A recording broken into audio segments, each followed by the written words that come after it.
Om Namo Bhagavate Sri Arunachala Ramanaya Namaskaram. Today I'm going to start by talking about AI.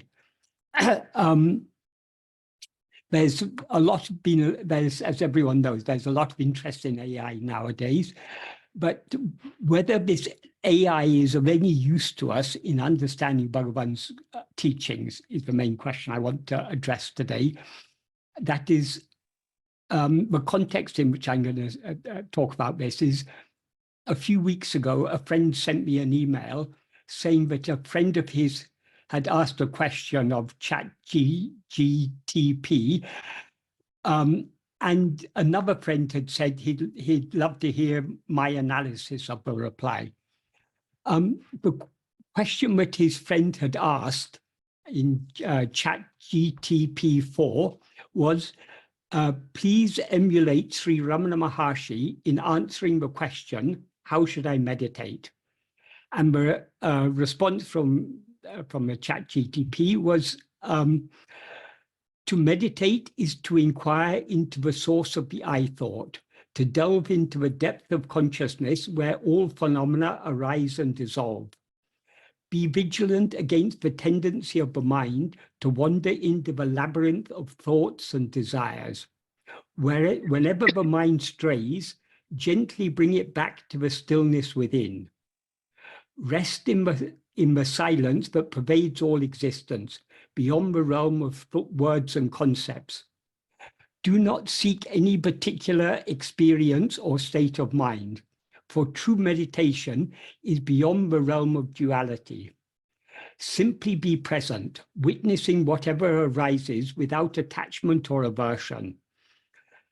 Realize that you are not the doer, but the witness of all that unfolds.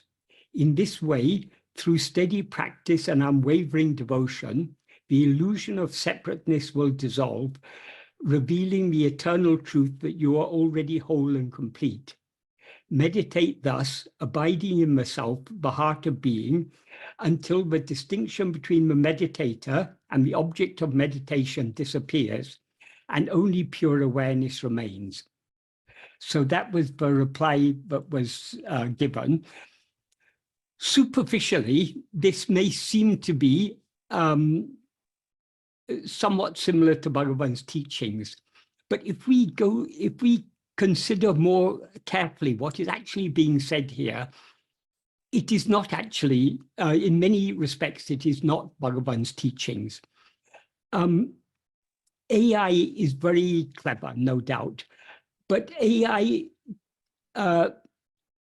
depends on the information that has been fed into it, that it learns from the information that has been fed into it.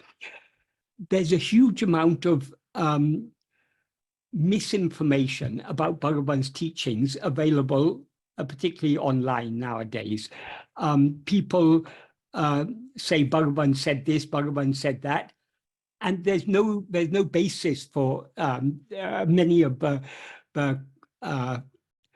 quotations that are attributed to Bhagavan. Also, even the older sources, a lot of the sources of things that were recorded when Bhagavan was during Bhagavan's lifetime, they are not all accurately representing Bhagavan's teachings for two reasons. Firstly, when people ask Bhagavan questions, he answers in a way that is appropriate for that particular individual. So the answers he gives to questions do not always represent his true teachings, because not everyone is ready for his true teaching. Bhagavan doesn't force his teachings upon anyone who is not earnestly seeking to understand what Bhagavan is trying to teach us.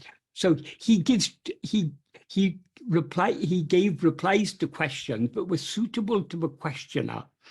That's one shortcoming in a lot of the recordings of Bhagavan's teaching. That's when I say shortcoming, what is recorded is what does not represent the core teachings of Bhagavan, what Bhagavan actually came to teach. Secondly, what was recorded by from memory. Often if these things were written down quite soon after. But if you listen to a conversation, for example, supposing you listen to a conversation for half an hour, and then you try and write down all that was said, you're not going to be able to write every word that was said. What you will write is your impression, your general impression of what was said. And your general impression is determined, so your general impression partly depends on your memory. It also partly depends upon your understanding, because if you're not understanding what is being said, what you remember of it will not be what was actually said, but what you understood of what was said, which may be incorrect. So there's a lot of inaccuracies in the recordings of Bhagavan's teachings. This is why, if we want to really go deep into Bhagavan's teachings and understand what Bhagavan really sought to teach us, there's no substitute for studying his original work, his own original writings, works like Nana, Uludu Napadu, Upadesha Undya, Anma Viday, Arunachala Stuti Panchakam, and so on. These original writings of Bhagavan are where we have to go if we want to understand not what Bhagavan answered to questions that were asked from many different points of view, but what he actually wanted to teach us, that we can find in his original writings. And so when we come to AI is depending on what's fed into it. A lot of what is fed into it may be incorrect information that is plentifully available on the internet nowadays, and it mixed up with the things that were recorded in various books, but which are not necessarily accurate representations of Bhagavan's teachings. So if we go into what this reply that ChatGPT gave to this question, to meditate is to inquire into the source of the I thought. Yes, that's okay. But these words, what does these words mean to most people? How many of us really understand what Bhagavan means when he talks about inquiring into or investigating the source of the I thought? Many people, they're familiar with the words, but they don't really have a deep understanding of what these words mean. For a start, the I thought. What does the I thought mean? In the term Bhagavan used in Tamil is nanenum ninivu, the thought called I. And he made it clear but what he referred to as the thought called I is nothing but ego. That is, ego is nothing but a thought.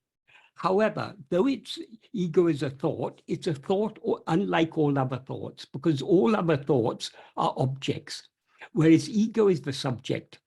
So all other thoughts are devoid of awareness. Ego is endowed with awareness. So this is though ego is a thought, it's a thought unlike any other thought. And what is the source of this thought I, this I thought, or thought called I, ego? It is nothing but ourself. What we actually are is the source from which we have risen as ego.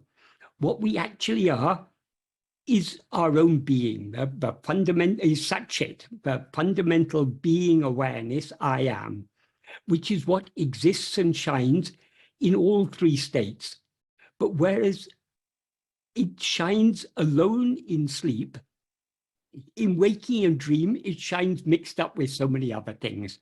So the source, when Bhagavan talks about investigating the source from which ego arises, or the thought from which the thought called I arises, he's talking about our own being, I am. So if we don't understand that, simply this reply, to meditate is to inquire into the source of the I thought, it's not very helpful unless we have an understanding of what Bhagavan is actually talking about. So in order to understand what Bhagavan is talking about, we not only need to read his original writings, we also need to think about them very carefully in order to make sense of them. And most importantly of all, we need to put them into practice. Otherwise, if we talk about these things to someone who has not thought about it carefully enough and has not tried to put it into practice, these words, the same words can mean different things to different people. So there's no substitute for our own thinking carefully, our own manana, and our own practice. So AI cannot be a substitute for that.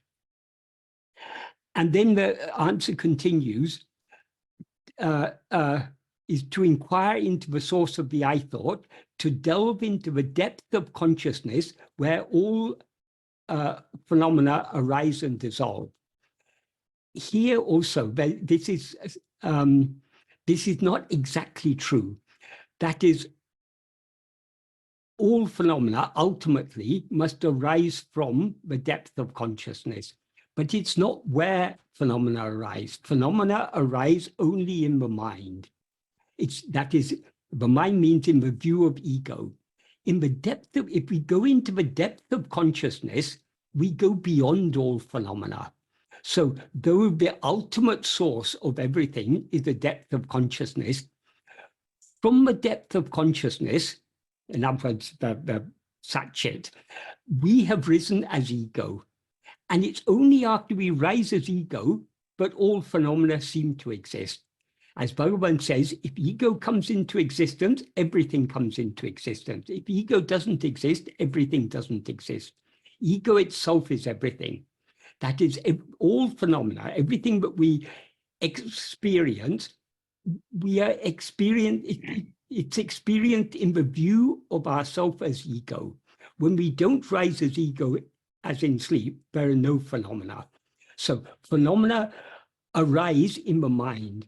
Though obviously the source of the mind is the depth of consciousness, but to say that all phenomena arise in the depth of consciousness is somewhat misleading. We can say ultimately it arises from the depth of consciousness, but not in the depth of consciousness, because in the depth of consciousness, there is only consciousness. It's only when we rise as ego that in the view of ego, all the phenomena arise.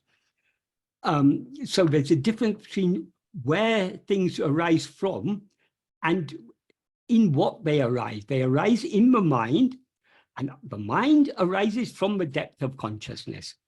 So there's, if we think all phenomena arise in the depth of consciousness, we don't really understand what is meant by the depth of consciousness. The depth of consciousness is where we go beyond all phenomena, where we go beyond the duality of subject and object. The subject is ego, but phenomena are all objects. The objects exist only in the view of the subject. Phenomena exist only in the view of ego. And ego, so long as it's looking outwards, it sees phenomena. If it turns within and subsides back, sinks back into the depth of consciousness, there both ego and all phenomena will dissolve. And then the answer continues, be vigilant against the tendency of the mind to wander into the labyrinth of thoughts and desires. Yes, we have to be vigilant, but how to be vigilant against this? If we are looking out for the tendency of the mind to wander into the labyrinth of thoughts, our attention is already going outwards and we're already in the labyrinth of thought. Being vigilant against this tendency is attending to ourself alone. So long as we hold on to self-attentiveness and do not allow our attention to be diverted away to anything else, then we are being vigilant against the tendency of the mind to wander. So if we just say be vigilant against the tendency, that's it. It doesn't give much understanding. And then it goes on, when the mind strays, gently bring it back to the stillness within. I think what Bhagavan would generally say is when the mind strays, gently bring it back to I. If we talk about the stillness within, people will start looking for some object, some stillness. But what Bhagavan asked us to bring our mind back to was to I. Of course, I, in its pure condition, is a state of perfect eternal stillness. But if we're looking for stillness as if it's something other than ourselves, we're looking in the wrong direction. So a much more practical way of expressing this would be, whenever the mind strays, gently bring it back to I. That's how Bhagavan would answer it. And then it goes on, rest in the silence that pervades all existence, beyond the realm of thought, of words and concepts. Yes, that's correct. Do not seek any particular experience or state of mind, for true meditation is beyond the realm of duality. Yes, meditation in the sense of self-investigation is beyond the realm of duality. All other forms of meditation, if we meditate on anything other than ourselves, then that is obviously in the realm of duality, because there's a meditator who's the subject, and what is meditated upon, which is an object. There's duality. So our aim is to go beyond duality. But then the next sentence contradicts this, because the next sentence says, simply be present, witnessing whatever arises without attachment or aversion. So long as we are witnessing anything that arises, there's duality, because there's we, the witness, and whatever is arising that we are witnessing. So there's a contradiction between this. If our aim is to go beyond the realm of duality, we shouldn't witness anything other than the witness. So long as we're witnessing anything else, we're in the realm of duality, because we've got a subject and an object. So though these words superficially may seem to be somewhat similar to Bhagavan teachings, if we go into them carefully, we can see that within these statements, there are contradictions. If our aim is to go beyond the realm of duality, we shouldn't meditate upon or witness anything other than ourselves. And then it goes on, realize you are not the doer, but the witness of all that unfolds. How can we realize that we are not the doer? Bhagavan has made it clear, so long as we rise as ego, we identify ourselves with the 5 sheaths. And therefore, whatever actions are done by mind, speech, or body are experienced by us as I am doing this. This is the doership. So how do we overcome this doership? Bhagavan makes it very clear in verse 38 of Uludunapadu, in which he says, if we are the doer of actions, we will have to experience the resulting fruit. But when we know ourselves by investigating who is the doer, in other words, by investigating ourselves, the one who seems to be the doer, doership will depart and all 3 karmas will come to an end. So the only way to go beyond doership is to turn our attention within. So simply saying, realize you are not the doer is not really a very helpful statement unless it's explained how doership arises. It arises because of our wrong identification with the 5 sheaths. How to go beyond that wrong identification? By ceasing to attend to anything other than ourselves, to attend to ourselves alone. When we attend to ourselves, the nature of ego is to rise, stand, and flourish by attending to other things, but to subside by attending to itself. So if we attend to ourselves, we as ego subside, and then only do we go beyond doership. So what it says here, realize you are not the doer, but the witness of all that unfolds. So long as we are witnessing anything that unfolds, that is a mental activity. That is all arising, all unfolding is happening only in the mind. Attending to anything other than ourselves is a mental activity. So we can't, by witnessing everything that unfolds, we are not going beyond the doership, we are reinforcing the doership, because we're experiencing ourselves, I am the witness who is witnessing all that unfolds. that witnessing of anything other than ourselves is itself an action. So when we take ourselves to be the witness of all that unfolds, the witness of all that unfolds is ego. So but that's doership. So though the words superficially seem to be similar to what Bhagavan might have said, if we go into it deeply, we can see this is clearly not what how Bhagavan would have expressed it. Because there are contradictions within the wording itself.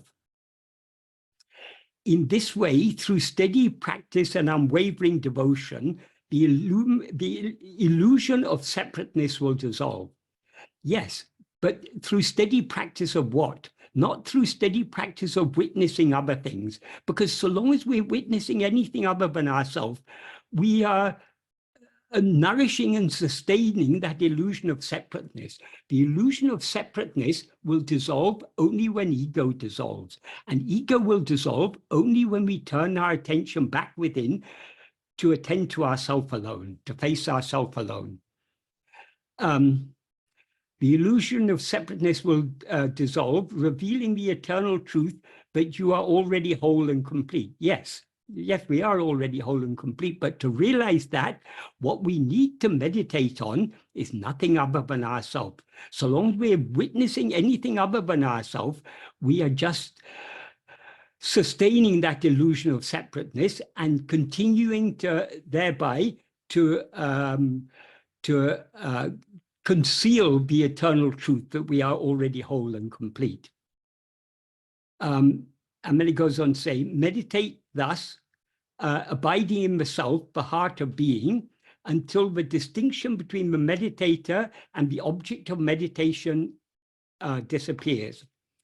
The distinction between the meditator and the object of meditation will disappear only when we meditate on nothing other than ourselves.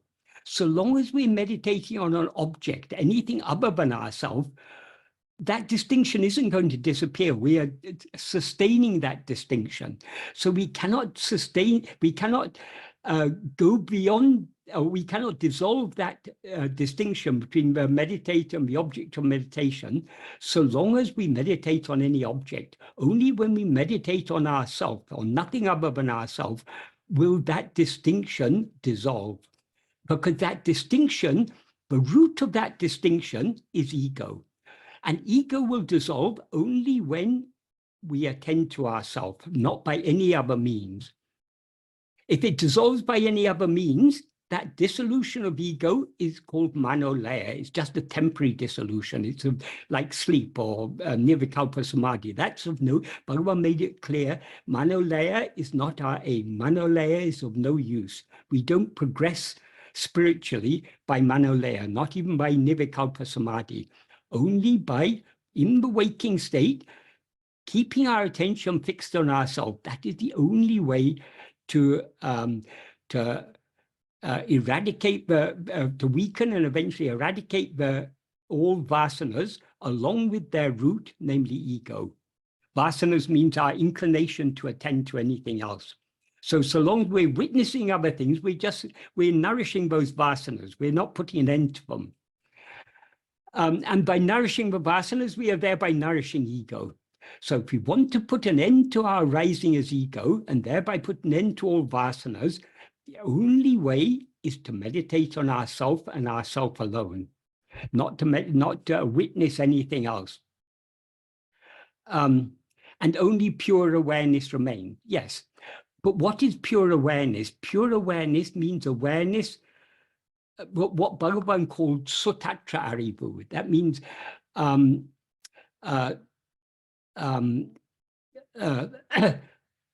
intransitive awareness. That is awareness that has no object. So long as we are aware of anything, that is not pure awareness. The awareness that is aware of anything is ego. Pure awareness is that awareness in which there's no object of awareness. There's just such a pure being awareness, nothing else. So that pure awareness cannot be experienced by witnessing anything other than ourselves. Only by attending to ourselves, attending to the witness, will pure awareness remain? The reason why in many scriptures, many texts, it is said that we are the witness is to help us now as ego, we're identified with the body and mind. But when it's pointed out that we are the witness of the body and mind, that is pointing out to us the distinction between ourself as the knower and the body and mind, which are objects known by us. So when we are told we are the witness, what we should investigate is not anything known by us, but only ourselves, the witness, the knower of everything. So the people misunderstand the teachings. But when the texts talk about ourselves being the witness, that is to help us withdraw our attention from everything with which we are now identified and focus our attention on ourself alone. In other words, we need to withdraw our attention from everything that is known and attend only to the knower. The problem with AI is certainly very smart, but AI is a very advanced form of information processing. AI is intelligent, but it's a blind intelligence.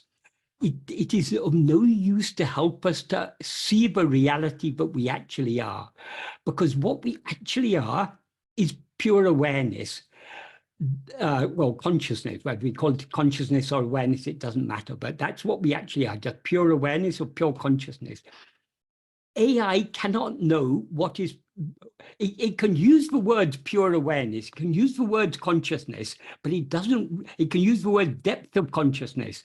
All these words it uses, but it doesn't know what these words actually mean.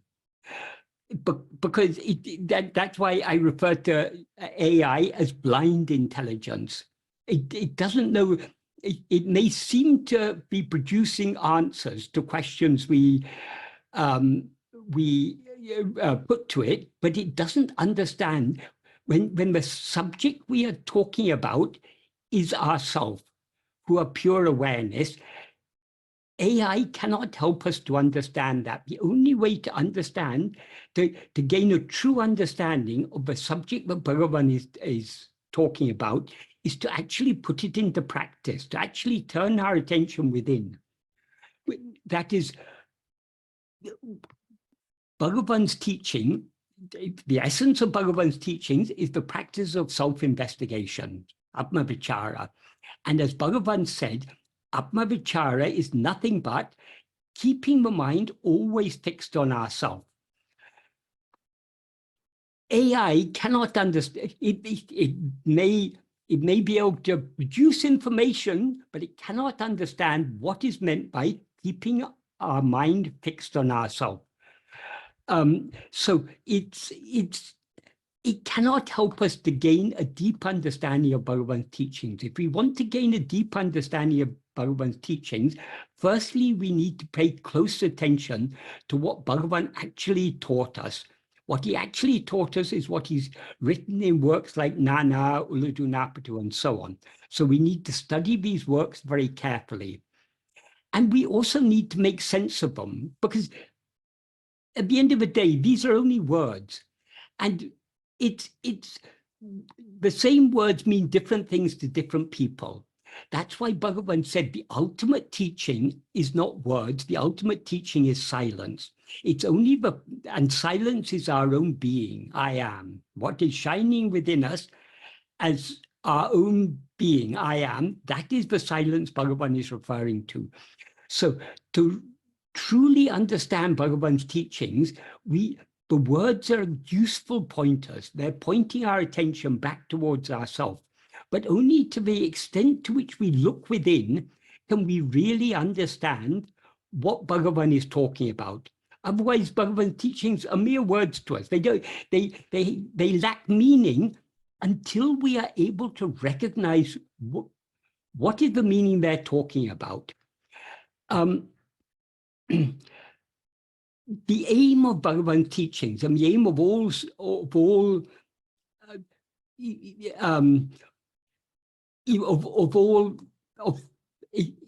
okay, I'll put it this way.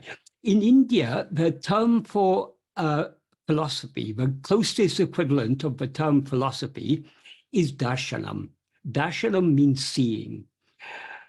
We can understand the meaning of this term in two senses. One thing, we talk about different darshanas, Sankhya, Yoga, Nyaya, Vaiseshika, Mimamsa, Vedanta, and the very Buddhist darshanas and the Jain darshana. All these are different points of view. That's one way of understanding darshana. But another way of understanding darshana, what is the ultimate aim of all philosophy and of all spiritual practices? The ultimate aim is tattva darshanam, seeing what is, tattva means what is real. So our aim is to see what is real.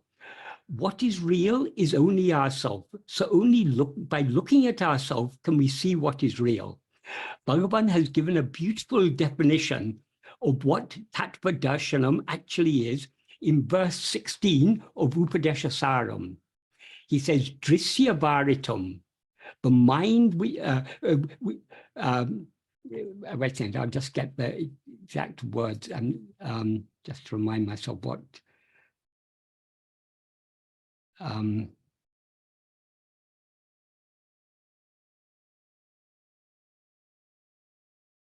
Varitam means kept back from or restrained from, kept away from drisya. Drisya means what is seen.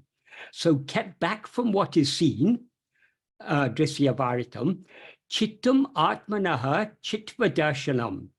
The mind seeing its own knowingness, or chitva. Chitva means consciousness, awareness, knowingness.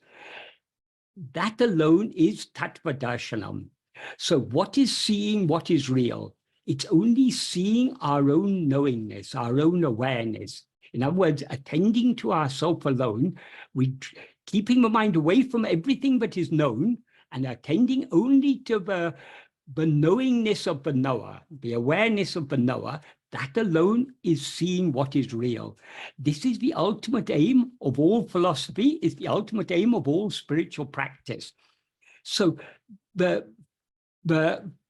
philosophy in words is useful only to the extent to which it directs our attention back towards ourselves. Back towards ourselves. In order to attend to ourselves alone, we need to, by attending to ourselves alone, we thereby withdraw our attention from all other things. So long as we're witnessing anything other than ourselves, so long as we're knowing any objects, we are not knowing what is real. In order to know what is real, we need to cease knowing anything other than ourselves and know ourselves alone, attend to ourselves alone. In Tamil, how Bhagavan expresses in the original Tamil of this verse, Bhagavan said, Veli vidayangale vittu, leaving or letting go of external phenomena. In other words, not attending to anything other than ourselves. That's the implication. Manam tan oli uru ordale. The mind knowing its own form of light. Its own form of light means its own form of awareness, of chit, of awareness. That alone is unmay unachi. That alone is real awareness. So what he refers to in the Sanskrit as tattva darshanam, seeing what is real. In Tamil, he calls unmay unachi, which is either being aware of what is real or real awareness. So the only real awareness is being aware of ourselves as we actually are. That AI cannot know and cannot help us to know. So AI is maybe good for solving problems in the world, but the problem with solving problems in the world, that is, AI is a powerful tool which may be very useful for solving problems in the world, but as we know, the nature of worldly problems is if we solve one problem, another problem will arise. Now people are worried about all the problems that AI may be a cause of. It may solve many problems and it may be a cause of many problems. This is the nature of duality. So long as we are trying to solve problems in the world, We'll maybe manage to solve some problems, but we'll create other problems in the process. So if we come to Bhagavan's teachings, our aim is not to solve the problems of the world. Our aim is to know what we actually are. And to know what we actually are, we need to turn our attention within. And to turn our attention within, we need to understand what is meant by turning our attention within, what is meant by attending to ourselves. Only we can understand that. AI cannot understand that for us. It cannot help us to understand that. Bhagavan's teachings are very, very simple, but for most people, Bhagavan's teachings are too simple. I've lost count of the number of times that people have asked me, you say, be self-attentive or attend to yourself. How to be self-attentive? How to attend to myself? This is like asking how to look at the sun. What answer can you give? That is, if you say, tell someone, look at the sun, if they understand what is meant by the sun, and if they understand what is meant by looking, they'll be able to look at the sun. If they don't understand either of those words, the instruction will be useless. So Bhagavan's essential teaching is attend to yourself. If we don't understand what is meant by attending, and we don't understand what is meant by the self what is the self we have to attend to, then those words will be meaningless. So in order to understand Bhagavan's teachings, we've got to think about it carefully. We've got to try to put it into practice. Only to the extent to which we carefully consider what Bhagavan has taught us and sincerely put it into practice, will we come to understand what Bhagavan is talking about. For this, AI is of no use whatsoever. AI will just give us more and more information. Bhagavan often said, in this path, it's not so much a matter of learning as unlearning. That is, in the course of our life, we've gathered so much information about so many things. We've studied so much philosophy. We've read so many books on spiritualities, different types of spiritual practice. We've learned so much Vedanta. We've studied the Upanishads and the commentaries on them. We gained a huge amount of information. But information is not clarity. If we want to understand what the Upanishads are pointing at, we want to understand what Vedanta is all about, we need to, what is Vedanta ultimately? What is the essence of Vedanta? Tattvamasi, you are that. So to know what Vedanta is about, we can't understand Vedanta merely, we can study all the Upanishads, all the commentaries on the Upanishads, all the other supplementary texts, but we will not understand Vedanta until we look at that to which Vedanta is pointing us. As Bhagavan expressed it beautifully in Aksharamai, Vedantate Veda Vilangam Veda Porol Arunachala. Arunachala, graciously grant me the essence, the import of the Vedas, which shines without another in Vedanta. What shines without another in Vedanta is ourself alone. Tattvamasi means you yourself are that. There's no second thing. There's one only, and you are that. So it's only by attending to ourselves that we can understand what Vedanta is all about. We don't have to read huge numbers of books. Bhagavan hadn't read any Vedanta. When that fear of death came to him as a 16-year-old boy, what did he do? He turned his attention within to see who am I, and he thereby merged in the ultimate source from which Vedanta and everything else arises. This is the way. So AI will draw our mind outwards. Bhagavan's teachings, if we understand them correctly, are pointing our mind inwards. So no technology, no amount of AI, no amount of, not even endless reading of books, that is not going to help us until we actually look within. Then only we'll be able to understand what the books are talking about. If we don't look within, we will never truly understand Vedanta. We may be very learned, may be able to quote so many Upanishads and Brahma Sutras and Bhagavad Gita and discuss all different commentaries on so many different points of view, but we will not understand it until we look within. That is what Bhagavan's teachings are all about. And AI cannot help in that regard. There's only one way to understand Bhagavan's teachings, and that is to put them into practice by turning our attention within. Om Namo Bhagavate Sri Arunachala Ramanaya.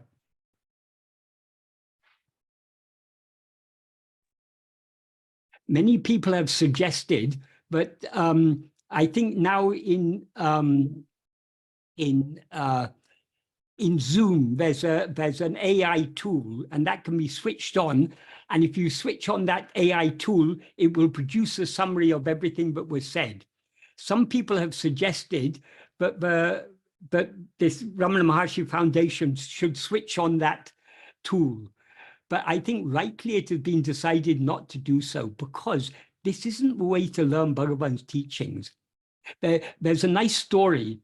In ancient times, in a Gurukula, a guru told his disciples to copy a certain text.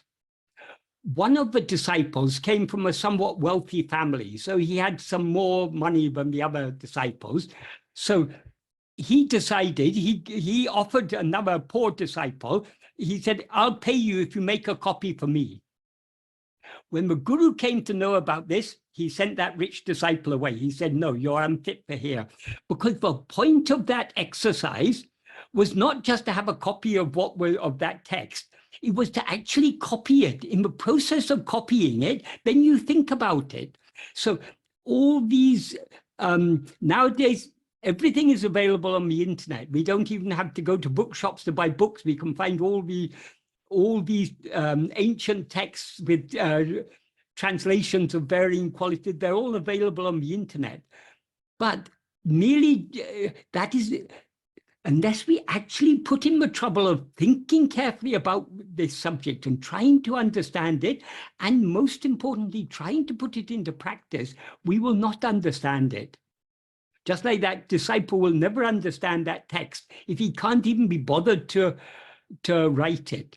So these meetings on Zoom, we don't need an AI summary. If anyone wants to hear again what has been said, they're recorded, they go on YouTube, so we can listen to it any number of times. Listening to Bhagavan's teachings repeatedly and thinking carefully about them is the way to begin understanding them. But of course, hearing them repeatedly and thinking about them, both are very important aids, but neither is a substitute for practice. Practice is what is most important. But in order to practice, we need to understand what it is we are to practice. So the reading and the thinking about it is very important, but what is most important of all is putting it into practice. Last question is, well, the two questions together. Mind does two jobs. One, it is occupied with thoughts. Two, it will go to sleep. Is Mano-laya a third one apart from these functions? And is deep sleep Mano-laya or pure consciousness? Deep sleep is Mano-laya. It's a state of dissolution of mind. When the mind dissolves, what remains is pure consciousness. However, the difference, Bhagavan made it clear, Mano-laya is not our aim, because Mano-laya is just a temporary dissolution of mind. Mano-laya cannot bring about Mano-nasa.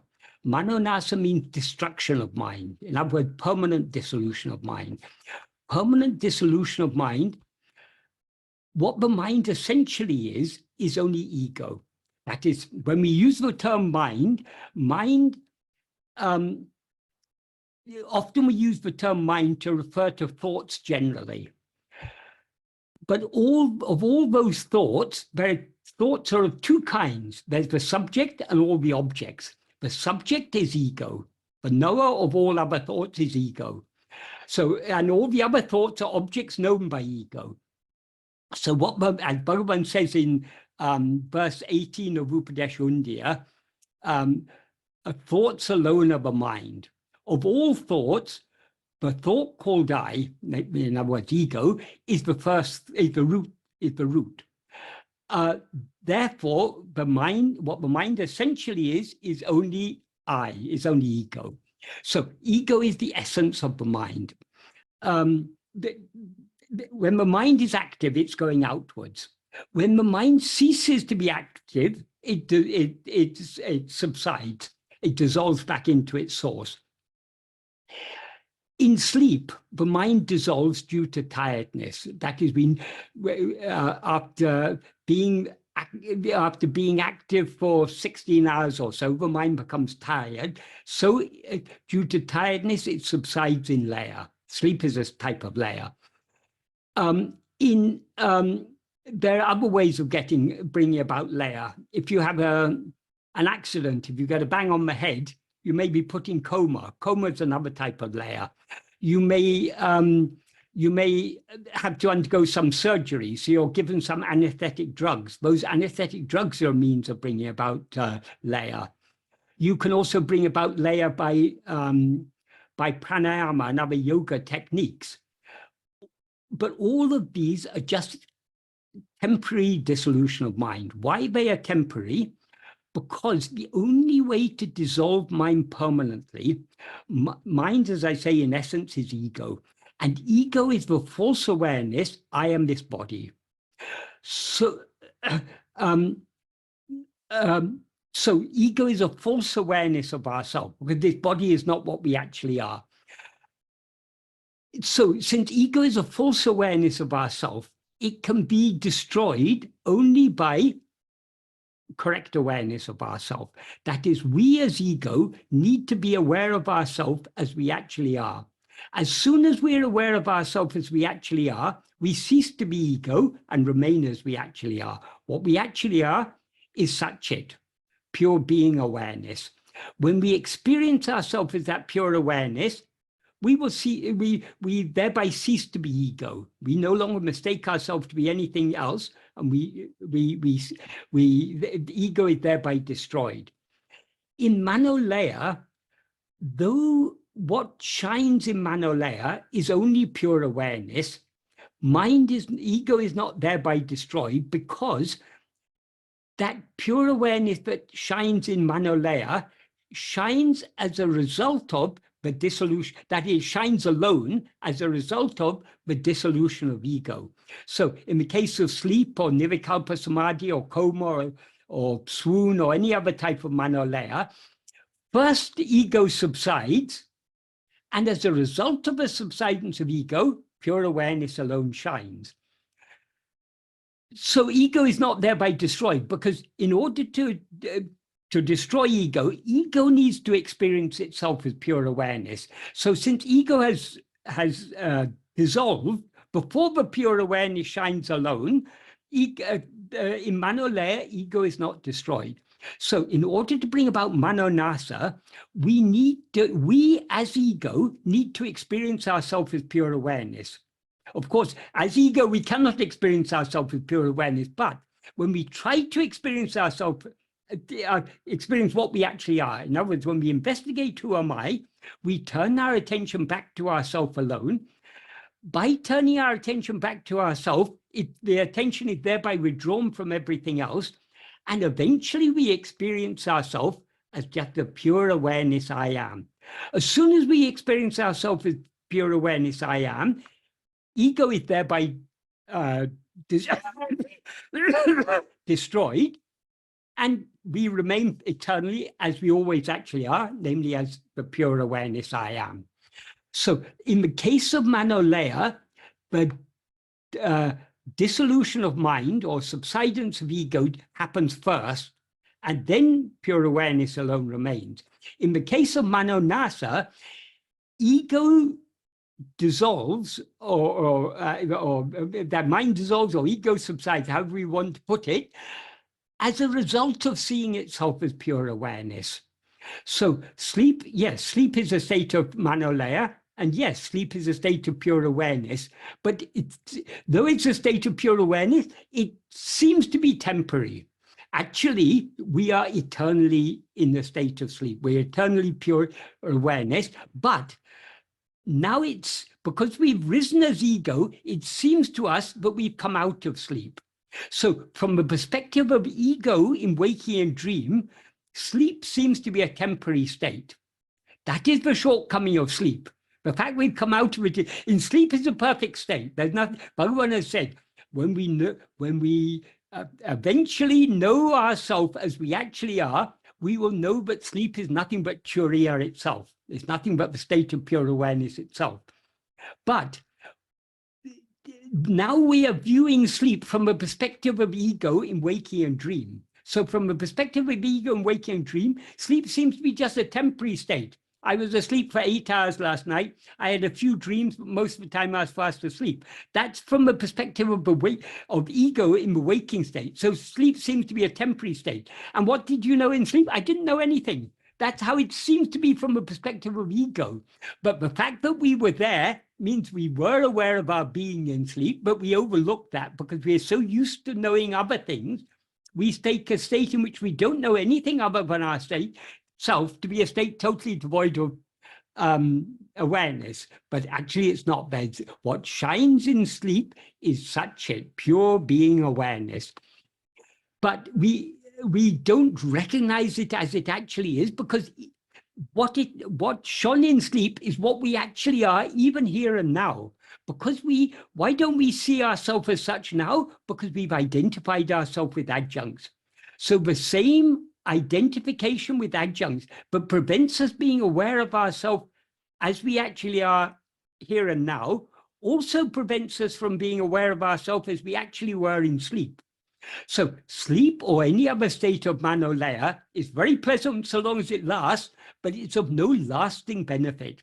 If we want lasting benefit, we need to bring about Mano-nasa. And the means to bring about Mano-nasa is Atma-vichara. Only by turning our attention back to attend to ourself alone can we see what we actually are, and thereby put an end to ego, the false awareness, I am this body.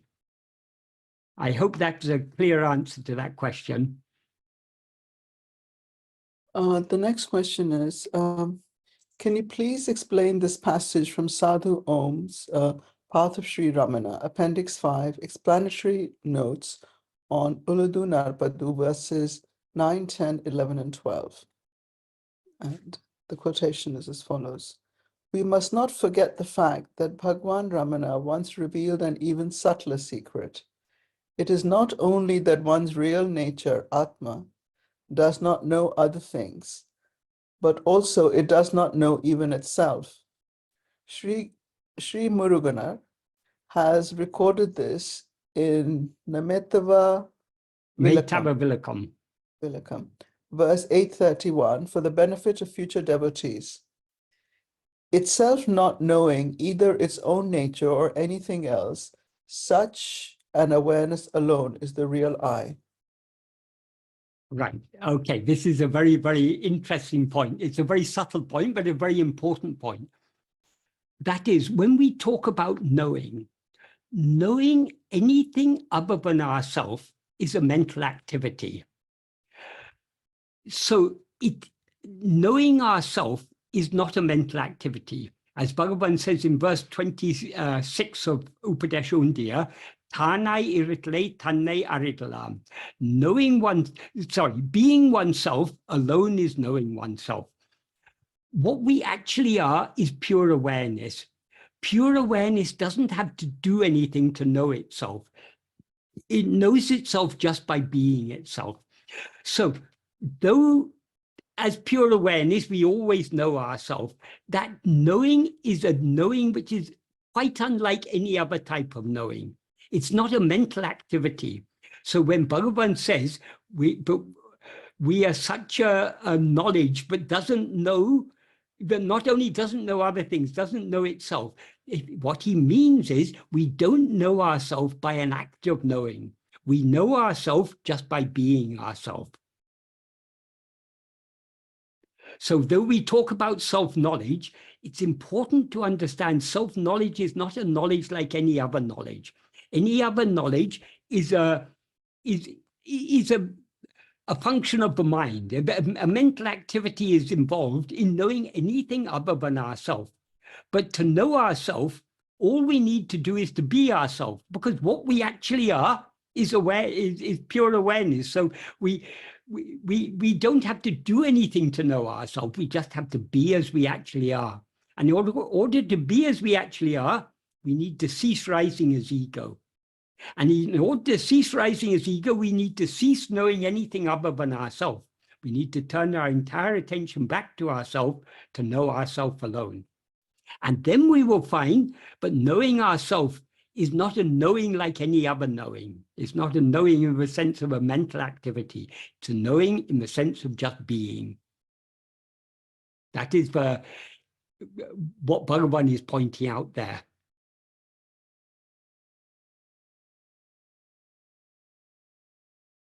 It's a very subtle point, but a very important point.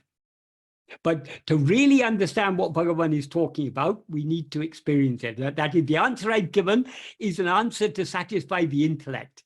But actually, it's beyond words. The words cannot adequately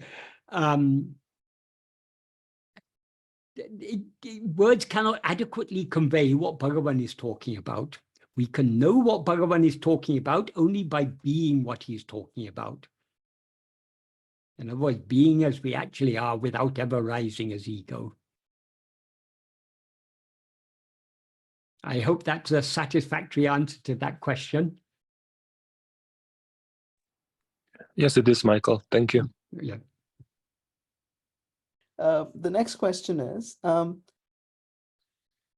could you once again say in more detail about the well-known fact that the spiritual goal and the method of achieving it are one and the same, that they are not different?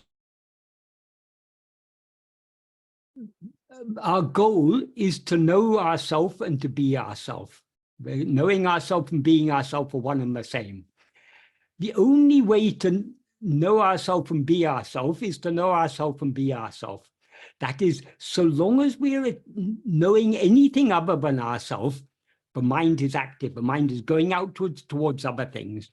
To know ourselves, we need to turn the entire mind back within and thereby to subside back into the heart and be as we actually are. So there's a verse in Guru Vacha Kukawai in which Bhagavan says, we ourselves of a goal, we ourselves of a path. These two are not different. Tane upayam, tane upayam. That we are both the goal and the path. We ourselves are both the goal and the path. There's no difference between these. So our goal is to be as we actually are. How to be as we actually are? We have to be as we actually are. In order to be as we actually are, we need to cease right. We are always as we actually are. There's never a moment when we are not ourselves. But in order to just be ourselves, just being, we need to cease rising as ego. And we rise as ego by grasping, so long as we allow our attention to go outwards to grasp anything other than ourselves, we are nourishing and sustaining ego.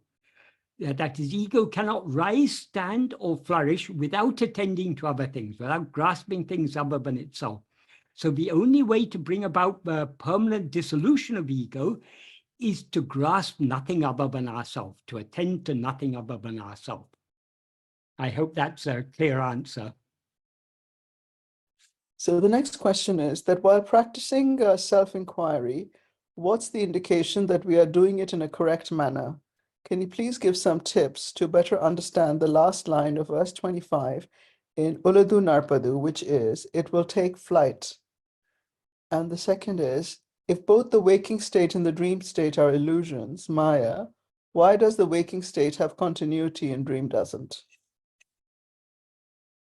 Well, regarding the second question, waking states seem to have continuity from the perspective of ego in waking state.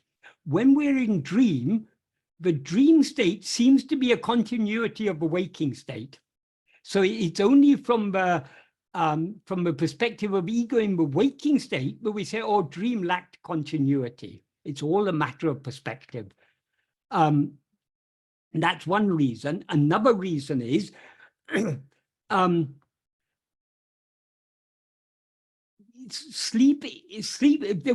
waking is just another dream, but it's a particularly stable dream because we have very strong attachment to this body. The dreams we have at night are dreams within this dream. And in some nighttime dreams are very solid and stable, but many of them are, we only have a very slight attachment to that body. So such dreams are very unstable. One moment we may be in one place, another moment we may be in another place. We may be talking to our father 1 minute, and then our father suddenly becomes some friend we knew long before or something. The places and people change. That is because we do not have such a strong attachment to that body.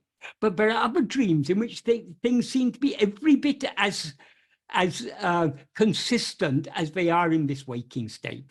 So it's all down to how strongly we are attached to that body that we experience as ourselves. That's one question. I'm sorry, what was the other question? The first one is, while practicing self-inquiry, what's the indication that we are doing it in a correct manner? Can you please give some tips to better understand the last line of verse 25 of Uludu Narpadu, which is, it will take flight? Okay. Firstly, in order to investigate ourselves, we need to understand what Bhagavan is talking about. What Bhagavan says is, keeping our mind always fixed on ourselves alone is what is called self-investigation. There's a sentence in Nana, he very clearly says, he said, the name Atma Vichara is only for always keeping the mind on oneself. So in order to understand what Atma Vichara is, we need to understand what is meant by keeping our mind on ourselves. Keeping our mind on ourselves means keeping our attention on ourselves. That is often, in Tamil as in English, we often talk about fixing the mind on something. That means attending to it. So keeping our mind on ourselves means keeping our attention on ourselves. What is meant by ourselves? We need to obviously we need to understand. So long as we take ourselves to be this body or this mind or any of these objects, we will take attending to the body or attending to the mind to be attending to ourselves. That is a wrong understanding. So we need to understand correctly, but what we actually are is just awareness. That is why it is said that we are the witness. That is, we are not anything but we know. We are the knower of all these things. So we have to attend to ourselves as the knower, as that fundamental awareness, but knows all other things. If we understand this correctly, then we can put it into practice, and we shouldn't have any doubt about. If we are doubting whether we're doing it correctly, that means we're not really sure on our understanding. So we need to, obviously, in order to put this into practice, we need to understand what it is we have to practice. None of us are doing this perfectly. If we did it perfectly, that would be an end. The ego would be annihilated. So, but though we are not doing it perfectly, at least to some extent, if we understand correctly what is meant by being self-attentive, what is meant by fixing our mind on ourselves, we are at least doing it to some extent. And the more we practice it, the more refined our practice becomes. So the more correct our practice becomes. Even at the beginning, we're doing it correctly to the best of our ability, but it's not so, our practice isn't yet so refined. It becomes refined by practice. So if we're having doubt whether we're doing it correctly, we need to go back to the drawing board. We need to understand what Bhagavan is talking about. We shouldn't be attending to anything other than ourselves. We are not to attend to anything known, we're to attend to the knower. We are to see the seer, to witness the witness, however you want to put it. In other words, we need to attend to ourselves. So obviously we need to have a clear understanding of what Bhagavan is talking about. For that, we need to study his teachings carefully, think about it, make sense of it, and try to put it into practice. Then it will become clear to us what is meant by self-attentiveness. So if we're still having doubt, am I doing it correctly or not, we need to go back to Bhagavan's teaching, read them again carefully, think about it carefully, understand what he's talking about, and then we'll be able to judge for ourselves how correctly we're doing it. I mean, if we're doing it, if we there's a limit to how much can be explained in words. All words are just pointers. So when Bhagavan says, keep your mind fixed on yourself, attend to yourself, we need to understand what these words mean. And nobody can understand this for us. We have to understand for ourselves by carefully considering what Bhagavan taught us and thinking about it carefully and trying our best to put it into practice. Regarding the, it's not actually the last line of verse 25 of Ulunapadu. The last line of verse 25 of Ulunapadu is Uruvatrapeya Hande, the formless demon ego. That's how it ends, but that is actually the subject of the whole verse. The previous sentence is Tedinal otum pidicum. Tedinal means if seeking. There's no explicit subject or object there. Who is to seek what is not clearly said there, but we have to understand if seeking means if ego seeks itself, if it seeks to know who am I, if it seeks its own reality. Otum pidicum. Otum pidicum means, otum means running, pidicum means it grasps. So it's a idiomatic expression equivalent to taking flight in English. Taking flight, some people who aren't so familiar with English think taking flight means flying like a bird. That is not the meaning of taking flight. Taking flight means fleeing. Like in a battle between two armies, if one army is stronger, the weak army, sooner or later, they're going to run away. That's called fleeing, fleeing from a field of battle. So this ego will flee. It will take flight. It will run away. That's a metaphorical way of saying ego will subside and dissolve back into its source. That is, we seem to be ego so long as we are attending to anything other than ourselves. But if we turn our attention back towards ourselves to see who am I, this ego, there's no such thing as ego to be found. If we attend to ourselves clearly enough, we will see that we are nothing but pure awareness. So ego is not something we can ever, we seem to be ego so long as we don't look at ourselves. If we look at ourselves, there's no such thing as ego to be found. We can illustrate this with an analogy. Supposing you see a snake, supposing you see a rope and mistake it to be a snake because of the dim light, you mistake it to be a snake. You cannot, the only way to get rid of that snake, the only way to kill that snake is to look at it carefully. If you try beating it with a stick, you're not going to kill it because it's just a rope. The only way to dispel the fear of that snake, to get rid of the snake, is to look at it carefully. If you look at it carefully, what happens? The snake runs away and the rope alone remains.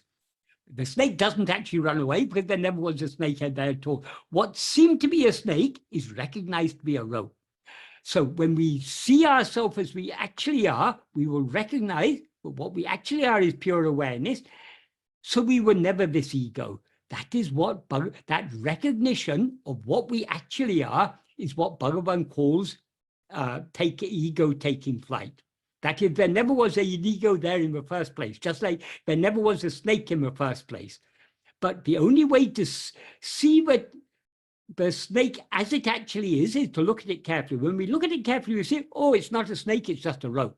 Likewise with ego. We seem to be ego because we're looking elsewhere. If we look at ourselves, if we look at ego carefully enough, we'll see, oh, we're not ego, we are just pure awareness. Michael, Yes. we have about 9 or 10 questions. Yes. Sadashiva, I've got your question. If you can just sort of say that you want to ask a question. So if anybody wants to ask a question, they can just put it in the chat box addressed to me. That you can either say that I want to ask a question if you want to ask it yourself, or simply write down the question if you wish me to ask it. Okay. So we have about 9 questions, Michael. Now there's one which can be done with Wes's question, which is on karma, because that's karma and free will. So we may as well do it together, isn't it? So could Michael please give a refresher on the meaning of agamya, sanchita, and prarabdha, and what their relationship is? That's sort of the different kinds of karma. And Wes's question, there were two sort of things there, which is, can you give a very short and concrete and totally unambiguous explanation of free will? And everything is more clear with some very concrete example. And I would outline it as follows. Can, let's say, 40% of the actions that a person does during the course of his life belong to free will? Can those 40% of actions be totally independent of prarabdha? Okay. So basically, we've got a question on the different types of karma, and the other one is a relationship between karma and free will, and what is free will. Okay. I'll start with the first question, the one about agamya, sanchita, and prarabdha. That is, agamya, sanchita, and prarabdha are what often are referred to as the 3 karmas. Karmas means actions, but actually only one of these 3 is a karma. The other 2 are karma phala, the fruit of action.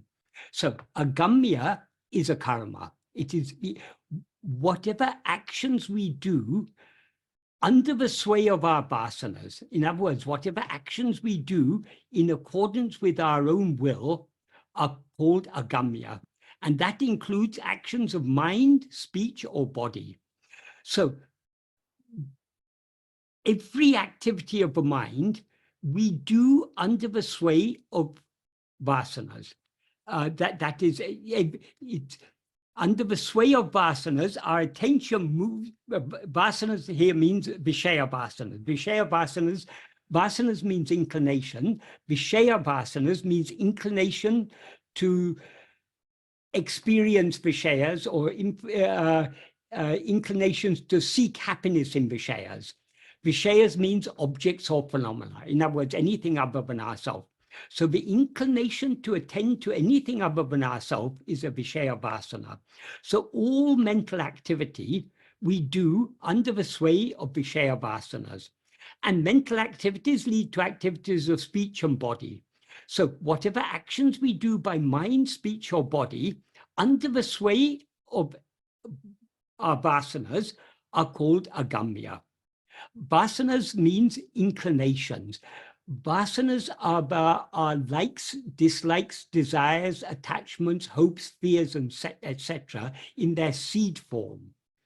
That is, all these likes, dislikes, desires, and so on, they all exist in our heart in a seed form. Those seed forms we experience as vasanas. Vasanas means inclinations. So every moment of our life, as Bhagavan said, vasanas rise in countless numbers like ocean waves. So all our life, throughout the waking and dream state, we are in a state of mental activity. All the activities of the mind are taking place under the sway of vasanas. Vasanas are pulling our attention in all sorts of directions. So when we act upon our vasanas, in other words, when we allow ourselves to be swayed by any vasana, we begin mental activity. All mental activity is under the sway of vasanas. And under the sway of those mental activities, we act by speech and we act by body. So all actions that are done under the sway of vasanas are called agamya. that is the only true karma. That is because karma means action. Sanchita and prarabdha are karma phala. Phala means the fruit of action. That is, any action we do by mind, speech, or body has a fruit. What is the fruit for each action is not decided by the action itself, because action is jada, as Bhagavan says in the first verse of Uladunapadu, first verse of Upadeshundya. Action bears fruit only that it is God who determines what fruit is appropriate for what action. That's why Bhagavan says in the first verse of Upadeshundya, karmam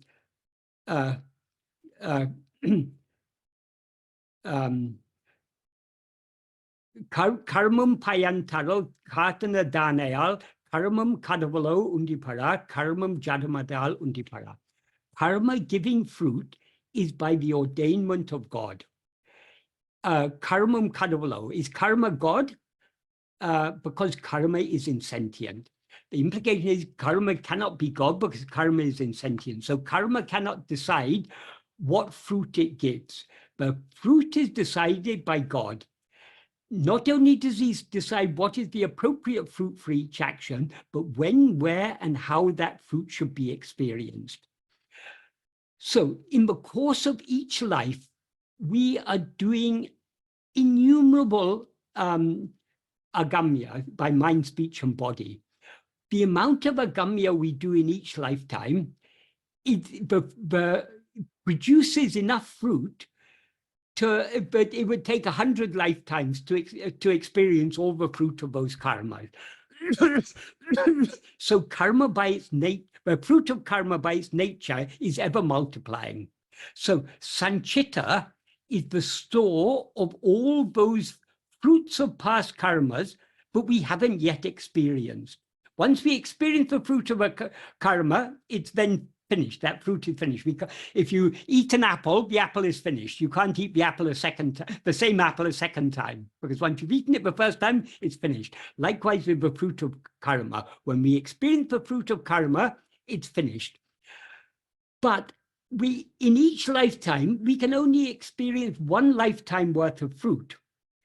But we accumulate 100 lifetimes worth of fruit. So the sanchita is a huge, the word sanchita means a heap or a pile.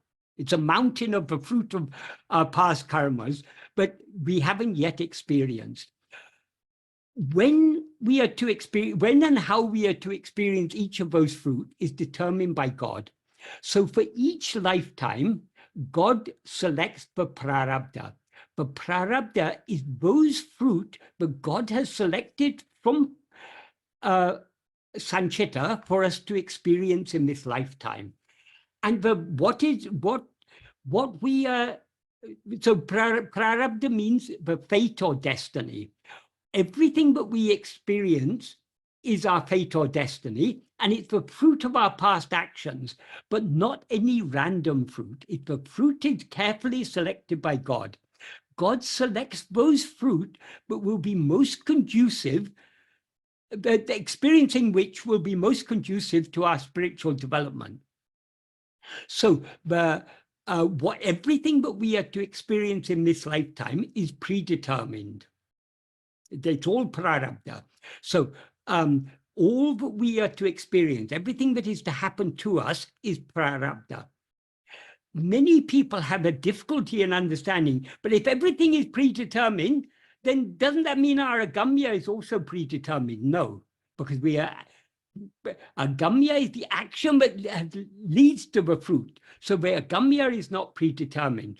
We are free to do whatever we want to do, but we are not free to experience to experience what we want to experience. For example, I can want to become the president of the United States. I can make all sorts of efforts. I can migrate to the United States. I can become a citizen. I can forge my birth certificate to say I was actually born in the United States. I can make all sorts of efforts. I'm free to make all those efforts, but unless it's my destiny, I will not be the president of the United States. That's, of course, an extreme example, but like that, there's so many things we want to experience, we're not able to experience them unless it's our prarabdha.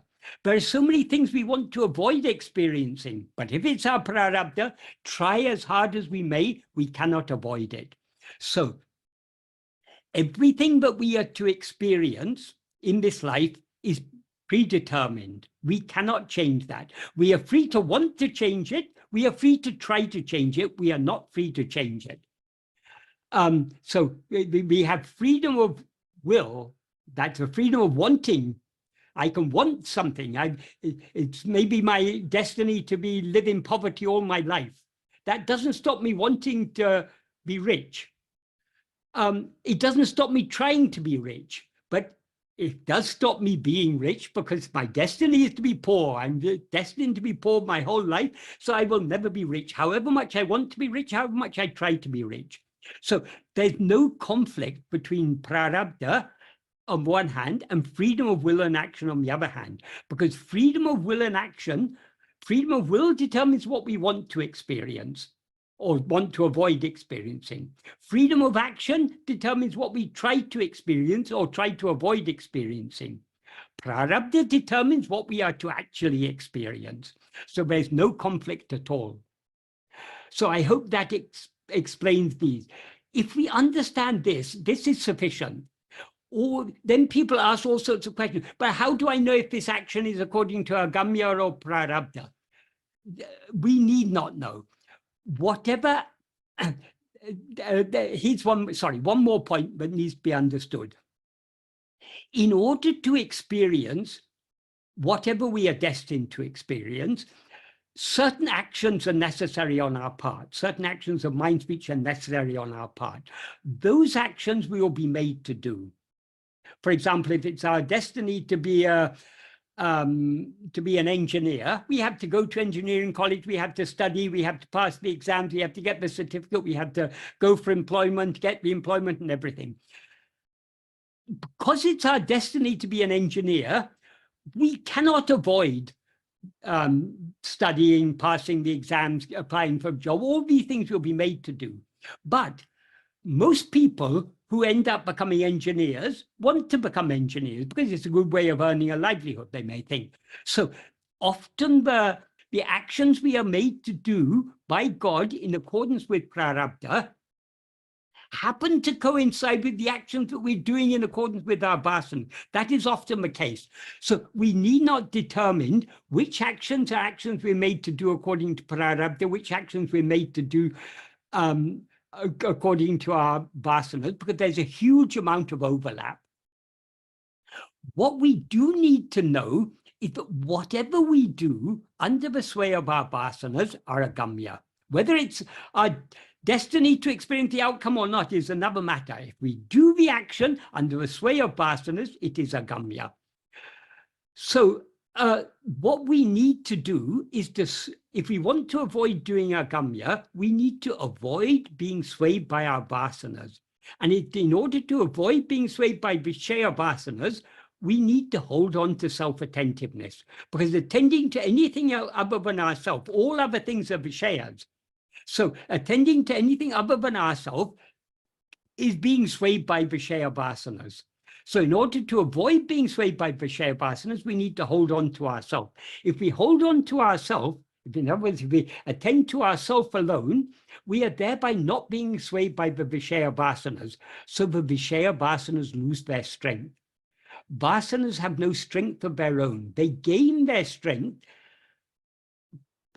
from us, and they gain their strength from us when we allow ourselves to be swayed by them. If we avoid being swayed by any vasana, it loses its strength.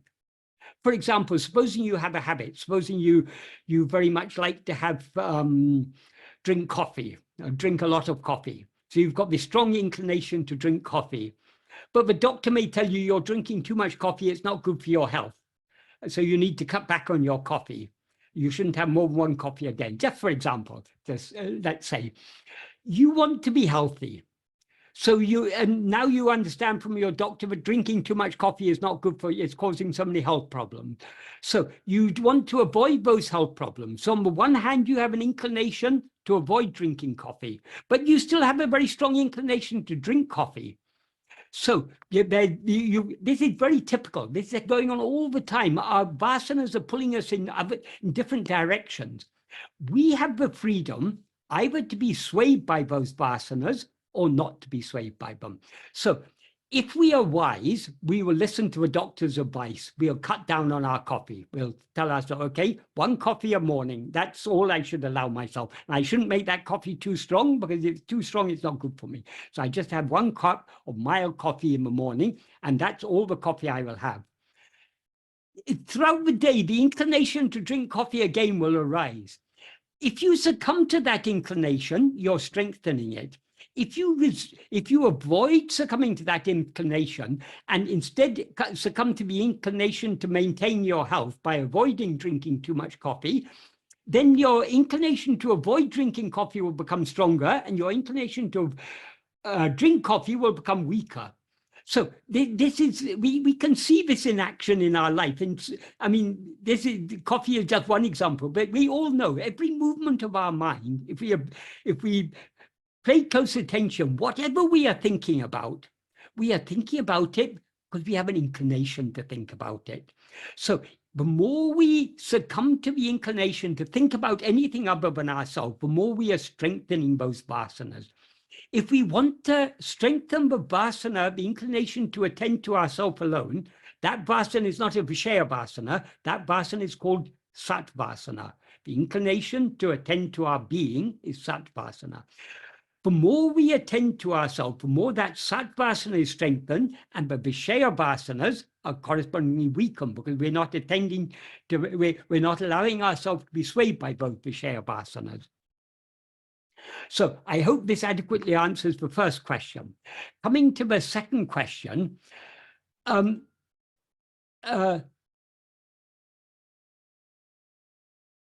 this subject of what I've said up till now, these are the general principles. If we understand these general principles, that is sufficient. We cannot understand all the intricacies of karma. In the Gita, Krishna said, the secret of karma is known only by me. That is, only God can know all the ins and outs of karma. We need not bother ourselves about it. If we understand the general principle, that's sufficient. So, but this person who asked the second question, this was a question actually asked by email, this term free will is not such a helpful term. Bhagavan didn't talk about free will, though in many books it's recorded as if Bhagavan spoke about free will. In Tamil, what Bhagavan spoke about, he spoke about 2 types of freedom, Icha Swatantra and Kriya Swatantra. Icha Swatantra means freedom of will. Kriya Swatantra means freedom of action. Freedom, where lies our freedom of will? As Bhagavan said, vasanas are constantly rising, vasanas rising countless numbers like ocean waves. There's a constant stream of vasanas rising in our mind. But vasanas are just inclinations. So no vasana can force us to do anything. I may have the inclination to have another cup of coffee, but I don't have to succumb to that inclination to have another cup of coffee. If I know I've already had my cup of coffee today, therefore I shouldn't have any more. If I allow myself to be swayed by the inclination to maintain my health, I will avoid the second cup of coffee. So like that, the inclinations are constantly rising in the mind. It's up to us which inclinations we follow. A certain thought arises in the mind. One thought leads to another thought, leads to another thought. We follow a chain of thoughts. Why? Because we follow the inclination to think about that chain. We allow ourselves to be swayed by that inclination.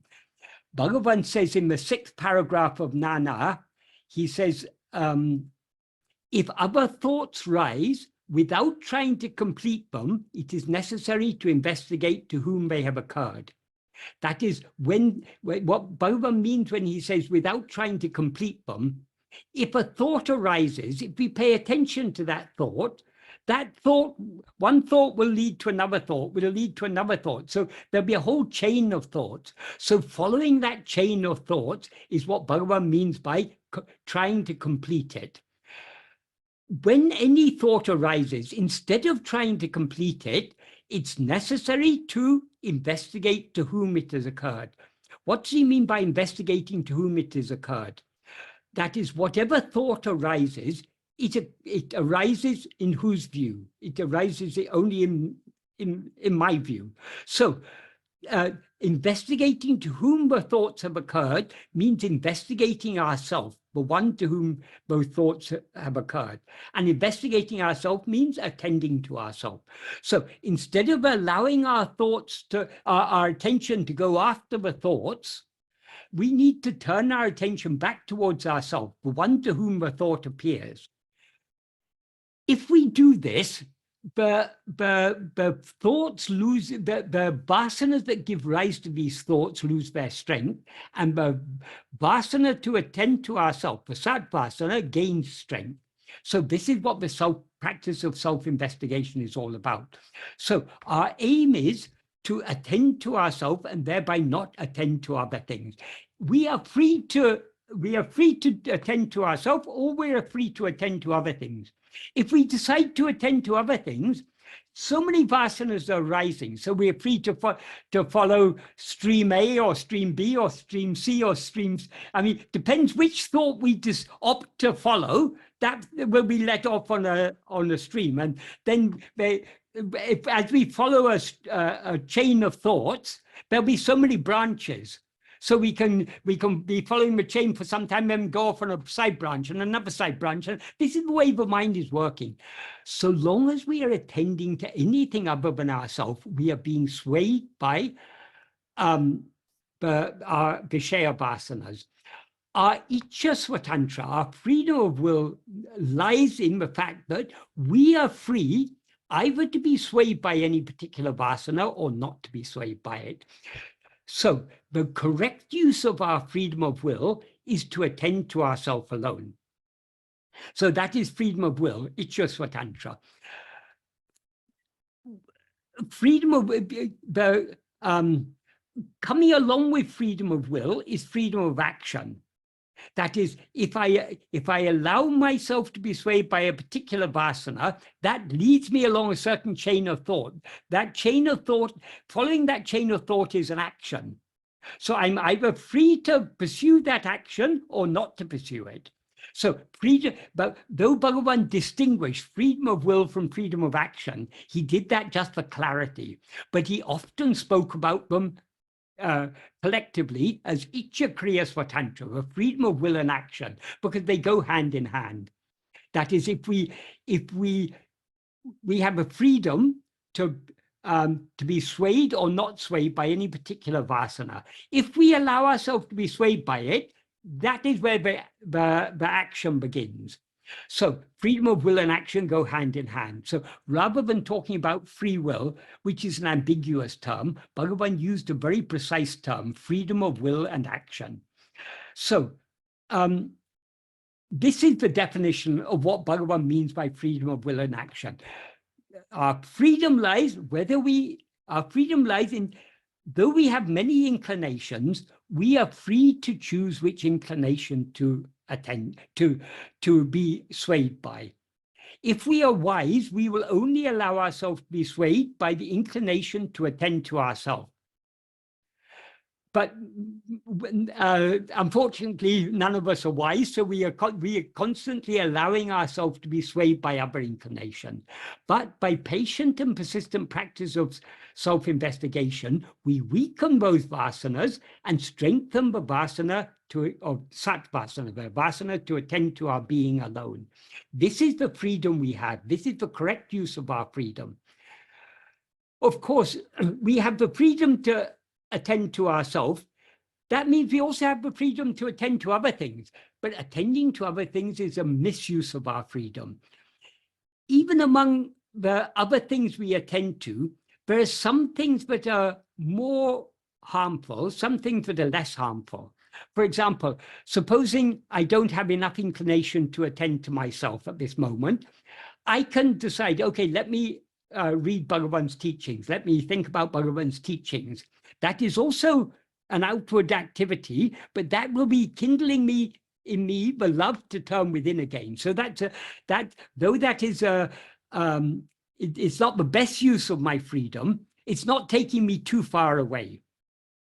But instead I can decide, oh, let me go and watch an action movie on the television where there's all sorts of shooting and violence and all sorts of things going on. I can do that. That will just draw my mind outwards. So that's more harmful. Or I can decide, no, it's boring watching these action films. Let me actually go out in action. Let me actually get a gun and go out and fight in battles or whatever. There are all sorts of things we can do. We have the freedom to decide what actions we engage in. And then there's another question people ask here. But then supposing it's your destiny to commit a murder or to rob the bank or something, you can't avoid that. Here we need to understand something. Though we cannot avoid what is destined to happen, the destiny of each one of us, the prarabdha of each one of us, is allotted by Bhagavan, by God, in such a way that will be most conducive to our spiritual development. So the prarabdha that we experience in this life is a prarabdha that is tailor-made to suit us. So if we are of a naturally a kind, gentle disposition, we won't have a prarabdha to become a gangster or a criminal or anything like that. Because such a prarabdha would not be suited to our inclination. So we are given a prarabdha that is suited to the type of inclinations we have. So a good person will not have a destiny to go and rob banks or shoot people or commit fraud or anything like that. So these are all very complicated things. We don't have to go into all the complexities. We just need to understand the basic principle. Whatever actions we do under the sway of vasanas, Vishaya vasanas, are agamya. Those agamya bear fruit. Everything that we are destined to experience in this life is a selection of the fruit of our past actions, but have been carefully selected by Bhagavan for us to experience in this lifetime. We cannot avoid experiencing what we're destined to experience. We cannot experience anything that we're not destined to experience, so long as our mind is going outward.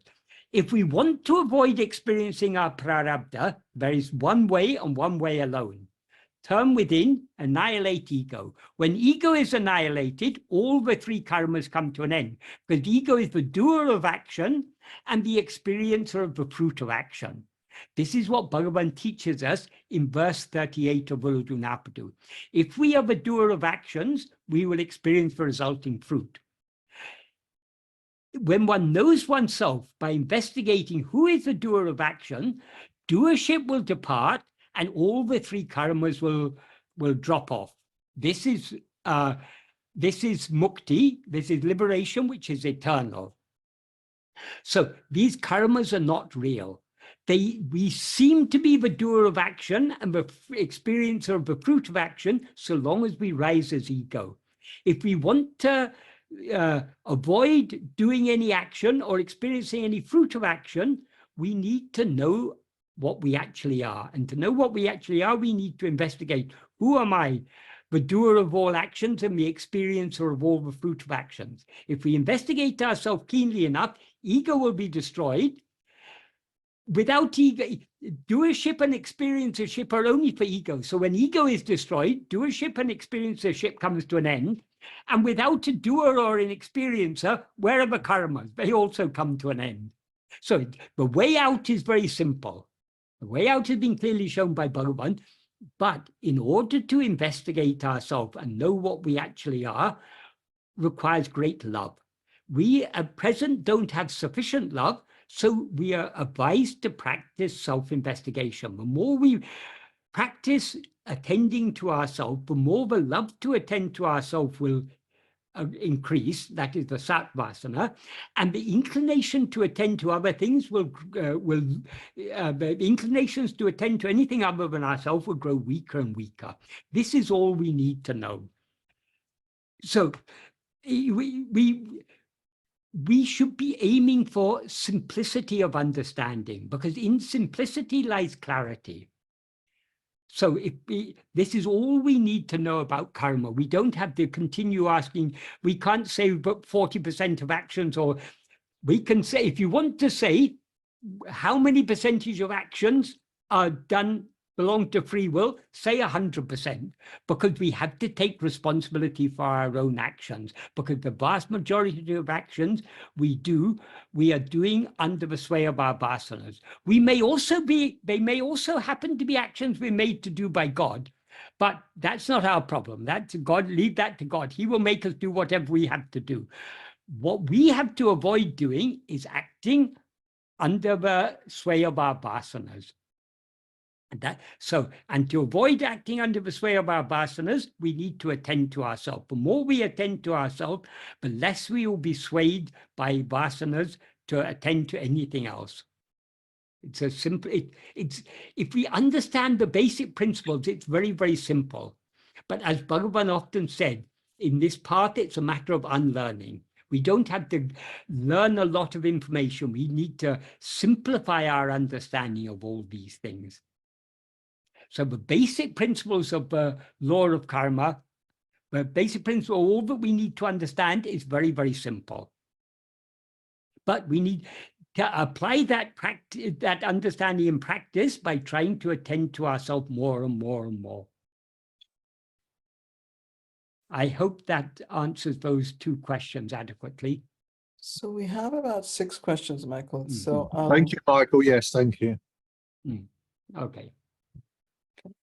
So I think we have about 15-20 minutes. Okay.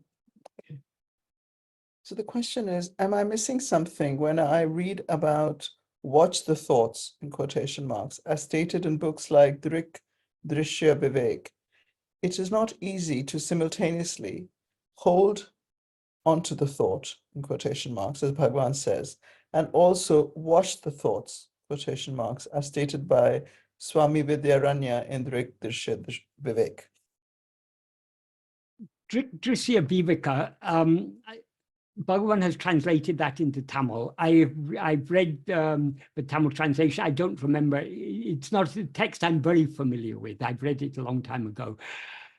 As far as I remember, in no place in Drishya Viveka is it said we should attend to thoughts. The basic idea of Drishya Viveka, it's a very, very simple idea, but it's leading people step by step to an understanding. That is, the eye is what sees all these things, but it's not really the eye that sees, it's the mind that sees through the eye. So it takes us back to ourself as the witness. The witness of all other things is ourself as ego. The reason we are pointed out that we are the witness of a drik, the seer, is to turn our attention back to ourselves, not to attend to other things, but to attend to the one who was formerly attending to other things. So we are not to attend, we are not to see what is seen, we are to see the seer. We are not to know what is known, we are to know the knower. We are not to attend to objects, we are to attend to the subject. This is what Advaita Vedanta is all about. Why is it said in the Upanishads, you are that? It's because previously we were seeking that outside ourselves. So we are told you are that in order to turn our attention back to ourselves.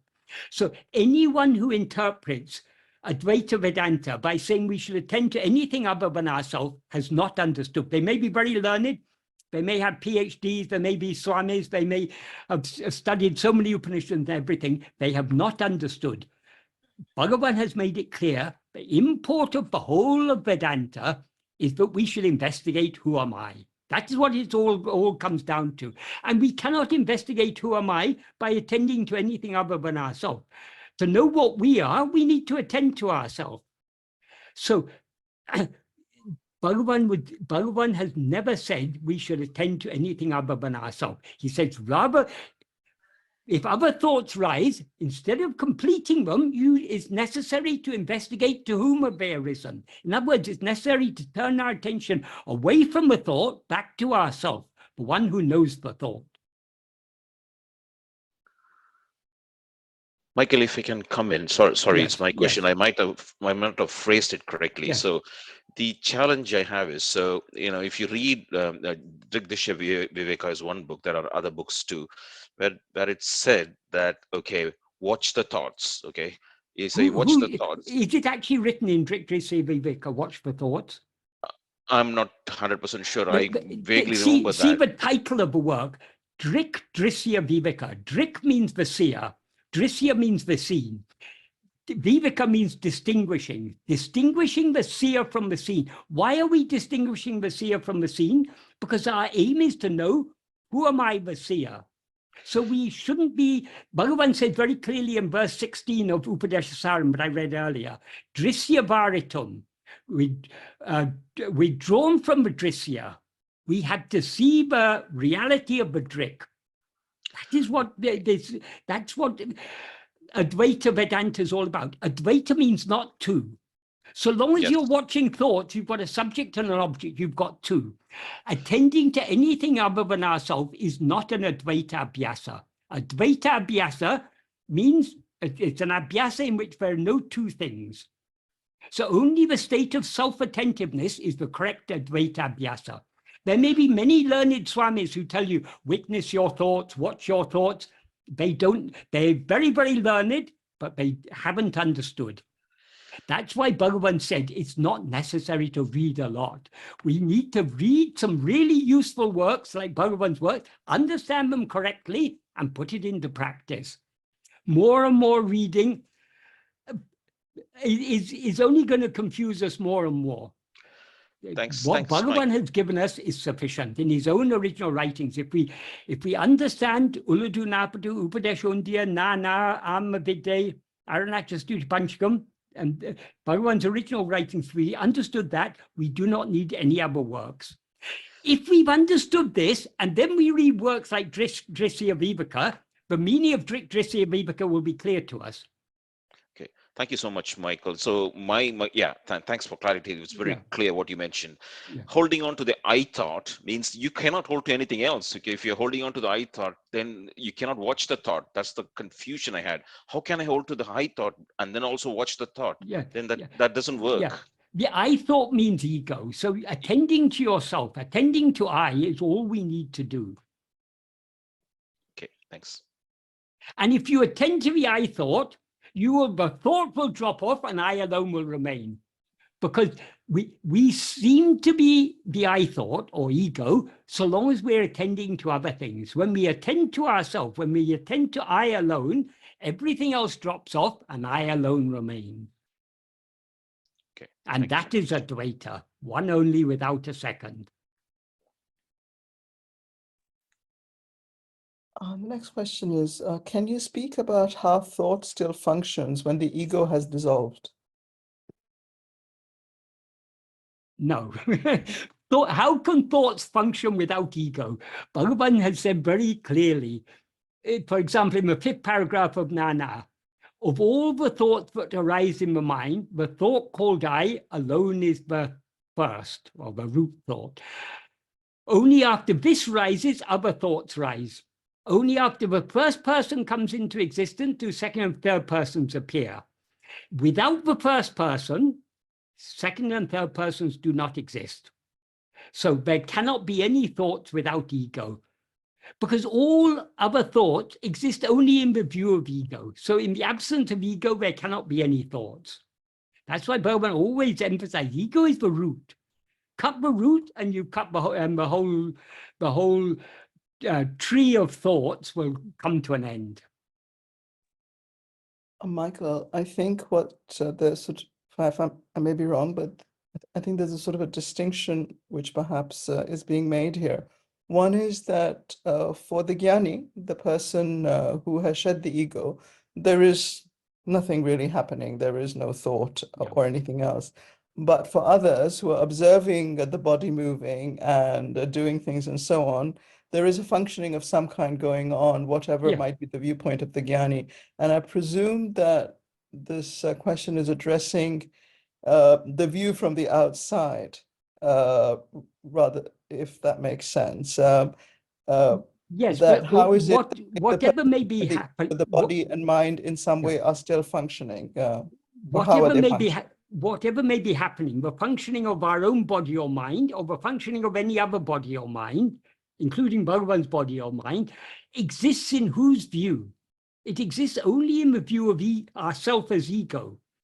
When we don't rise as ego in sleep, there's no body, mind, world, or anything. There are no jnanis or ajnanis or anything. All these things are just thoughts, as Bhagavan made clear. The whole world, Bhagavan says, Jagamembadu Nineve, he said very clearly in the 14th paragraph of Nana, what is called the world is only thought. And the world includes body, mind, jnanis, ajnanis, everything is all included in that. It's all only thought. And the root of all thought is this first thought, I, because all other thoughts appear only in the view of this first thought, I. So without this first thought, I, ego, there cannot be any other thoughts. This is the most fundamental principle of Bhagavan's teachings. If we don't grasp this, we'll be just in confusion. We need to understand. Bhagavan has stated it in so many ways. In verse 26, he says, verse 26 of Ulunaptu, if ego comes into existence, everything comes into existence. If ego doesn't exist, everything doesn't exist. In verse 7 of Aranachashtakam, if the thought I doesn't exist, no other thing exists. In verse 14 of Uludunapadu, if the first person comes into existence, second and third persons will exist. If by investigating the reality of the first person ceases to exist, second and third persons will cease to exist.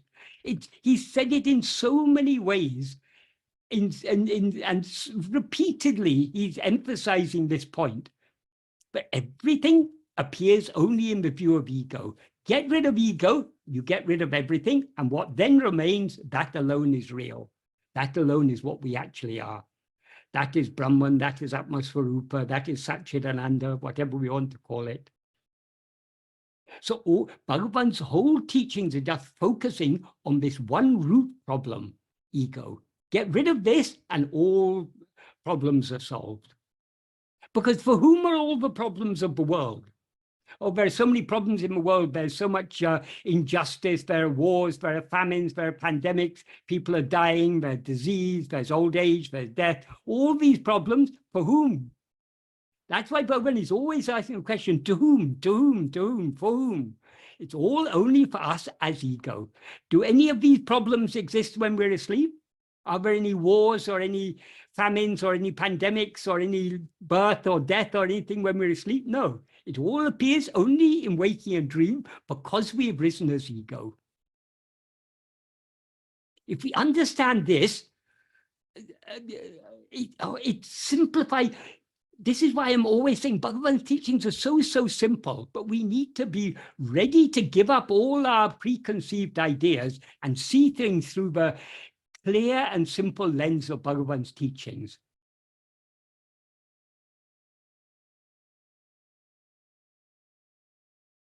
Question is, did Bhagavan ever talk about dharma or swadharma? By living more truthfully, coupled with devoting our actions to a higher purpose, some saints have said that this also helps remove much of the mental noise obscuring our true nature. Bhagavan wasn't so concerned with doing. Bhagavan was trying to draw our attention back to our being. Doing, so long as we rise as ego, doing is inevitable. There'll be dharma and there'll be adharma. All these pairs of opposites, they exist in who's the only in the view of ourselves as ego. Our actions will either be dharma or adharma. All these things, Bhagavan is going back to the very root of these things. Of course, it is good if we're going to engage in action. It's obviously better to do good actions than to do bad actions. It's better to follow dharma than adharma. But these are not the solution. And as far as swadharma is concerned, Bhagavan said the body and mind may have its own swadharma, but our swadharma means one's own dharma, our swadharma is just being. So let the body and mind do whatever it be their swadharma. We have to distinguish ourselves from the body and mind and do our dharma, which is not doing, but just being. And in order to just be, we need to turn within and subside back within. That is the true swadharma. I think that Sadashiva would like to ask a question directly. Yes, I would. First, Michael, let me say that it's an honor to be associated with adepts and Mahatmas of this ancient teachings. But I do wonder if a being realizes self, does that put an end to evolution? Is existence totally complete? Because if self chooses which apparency realizes per lifetime, it seems that self is perpetuating its own evolution. So I just wonder, does that come to an end when self is realized? Firstly, who is to realize self? Self cannot be an object known by something else. By self, you mean what we actually are. What we actually are cannot be an object known by us. We can know what we actually are only by being what we actually are. So what realizes itself is that is, there are not two things there, one thing knowing another thing. It's not that ego is going to realize the self. Ego, what we actually are is the pure awareness I am. That is our being. Now we are experiencing ourselves mixed and conflated with adjuncts, as I am Sadashiva, I am Michael, I am so-and-so, or whoever, because we have identified ourselves with a body, with a person, but the person we take ourselves to be. If we turn our attention back to ourselves, to attend to I alone, the adjuncts will drop off, the upadhis, whatever we take ourselves to be will drop off, and the pure I alone will remain. What realizes the pure I is only the pure I. And that is what we actually are, even here and now. There are not two eyes, one eye to realize another eye. There is only one eye. That same one eye, but is now seemingly mixed and conflated with adjuncts, when it sees itself as it actually is, it remains as it actually is. And there's all evolution and everything.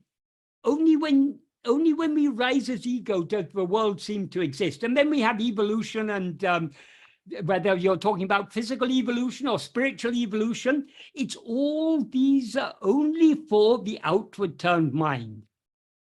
So long as we are turning our mind outwards, we're in a state of ignorance, because only the mind that is turned outwards always experiences itself as I am this body. So Bhagavan has cut through, Bhagavan has made it so simple. The whole problem is this ego, the adjunct conflated I. Turn within, see what you actually are, adjuncts will drop off, and you alone will remain. Yes, but the self, which is me alone, or self alone, it chooses which apparency will realize itself. per lifetime. It doesn't some- choose. Its nature is just pure being. That is. Well, we it seems that it would choose prarabdha karmas, which may not align to realization this lifetime. Prarabdha has got nothing to do with realization. Prarabdha is the fruit of action. Sorry, there seems to be some reverberation. Prarabdha is the fruit of action. Self-realization, atmajnana, cannot be the fruit of action, because the fruit of actions are finite. Atmajnana is infinite. So you cannot have, knowing and being what we actually are cannot be the fruit of any action. Action cannot give liberation. In order to know what we actually are, we need to turn back within, subside back into the heart, and be as we actually are. So liberation is being, not doing. It's neither is it doing, nor is it the fruit of any doing. All doing exists only for ego. Only when we rise as ego does all differences, all action, all fruit of action, everything is only for ego. That's why Bhagavan keeps on emphasizing we need to cut the root. The root is ego. And what is ego? Ego is nothing but the false identification. I am Sadashiva, or I am Michael, or I am whoever. Is that clear? Yes, it helps. It says, when I investigate self, these, I don't know if they're deep or if they're just crazy questions come about, and I feel impelled to ask them. But right. thank Well, questions are endless. So long as we rise as ego, we can go on questioning endlessly. We need to, if you want to put an end to, if you want to find the answer to all questions, if you want to put an end to all questions, all you need to know is what you actually are. And to know what you actually are, you need to turn your attention back within. So we shouldn't be, but the mind will go on asking questions for all eternity, but there's no salvation in that. Salvation exists, lies only in turning within, dropping all the questions and seeing who is the questioner. To whom are all these questions? That's why often when people came to Bhagavan and asked questions, Bhagavan he gave a direct answer. He said, to whom are all these questions? Because there's no use in answering all the questions. What we need to do is to know what we ourselves actually are. So we need to question the questioner. Doubt the doubter, as Bhagavan often said. Otherwise, we go on asking questions and seeking answers. We're just feeding the mind. Yes. Okay. Thank you, Michael. Okay. Thank you. Chaitu, would you like to ask the question? I was going to get to your question now, so yeah, maybe should we make this the last question, Michael? Okay. Sure. I'll make it very simple, Michael. Thank you for the knowledge. So, Michael, my question is related to my generation, 31, 32 years, right? So, even it is mentioned in Dakshinamurti Stotram, where these eyes, nose, and mouth and ears, all these are mentioned as holes for a pot. Yeah. Right. Yeah. The light inside is so bright, where it is just going outside these senses and looking at the objects. Yeah. That's what it is mentioned in the stotram. So what is happening is we are so lost with these senses, mainly with the social media mainly. Yeah. Right. My existence is defined by my activity in the social media.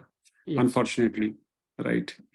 So So what is the, I mean, how to have this knowledge of Ramana Maharshi as practical approach for people like us? I tried multiple times removing the social media and, and going out in the nature and trying out photography and looking at, birds.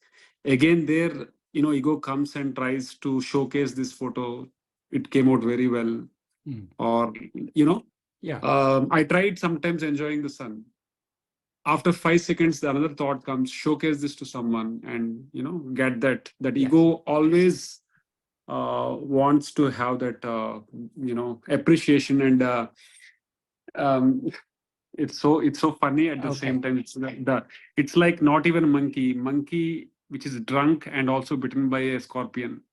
So that's what is happening with us. Yeah. It's not, this isn't a new problem. Social media may be a new problem, but the monkey mind has been a problem from the ancient times. The rishis who were living in the jungles were talking about these same problems. Because even if you leave all social media and go and sit in a cave in the Himalayas, the mind will come with you. You said, when asking your question, you said your existence is defined by social media. It is not your existence that is defined by social media. It is your identity. Identity. That Yes. we have to distinguish our existence from our identity. Our existence is I am. Our identity is I am Chetu, I am Michael, I am whoever. The problem lies not in our existence, the problem lies in our identity. We need to give up this, because why is this identity a problem? Because it's a false identity. Because what we actually are is nothing other than our existence. So in order to give up our false identity, we need to hold on to our existence, to our being, to I am. The more we hold on to I am, the more all these false identities will drop off. But in a day-to-day activity, I need to interact with, as I told you, right, all these senses. Let's say I need to interact with... Who needs to interact? Chetu needs to interact. Let Chetu interact. But why should you take yourself to be Chetu? Hold on to I am and let Chetu do whatever let him do his Swadharma. Your Swadharma is to hold on to I am. You have to distinguish yourself from Chetu. All these problems arise because of this false awareness, I am Chetu. With the name and form. Again, this is also it's the same thing. It's the same thing. That is, the social media is the modern context, but the problem is the same problem that the rishis who gave you Upanishads. They're talking about the same problem. The context may have been different, but the problem is the same. The root problem is our false identification. I am Chetu, I am Michael, I am whoever. And the solution to that, what we actually are is only I am, not I am this or I am that. So the only solution is to hold on to our being, hold on to our existence, I am, and everything else will drop off. But if we don't hold on to our being, we hold on to our identity, and then it multiplies and multiplies and multiplies, becomes more and more of a problem. Right. Bhagavan has given however complicated the problems we face may seem to be, Bhagavan has given us a simple solution to all of them. Because for whom are all these problems? For whom is this social media? For whom is that urge to share this photograph or this experience or that experience? It's all for you. So who are you?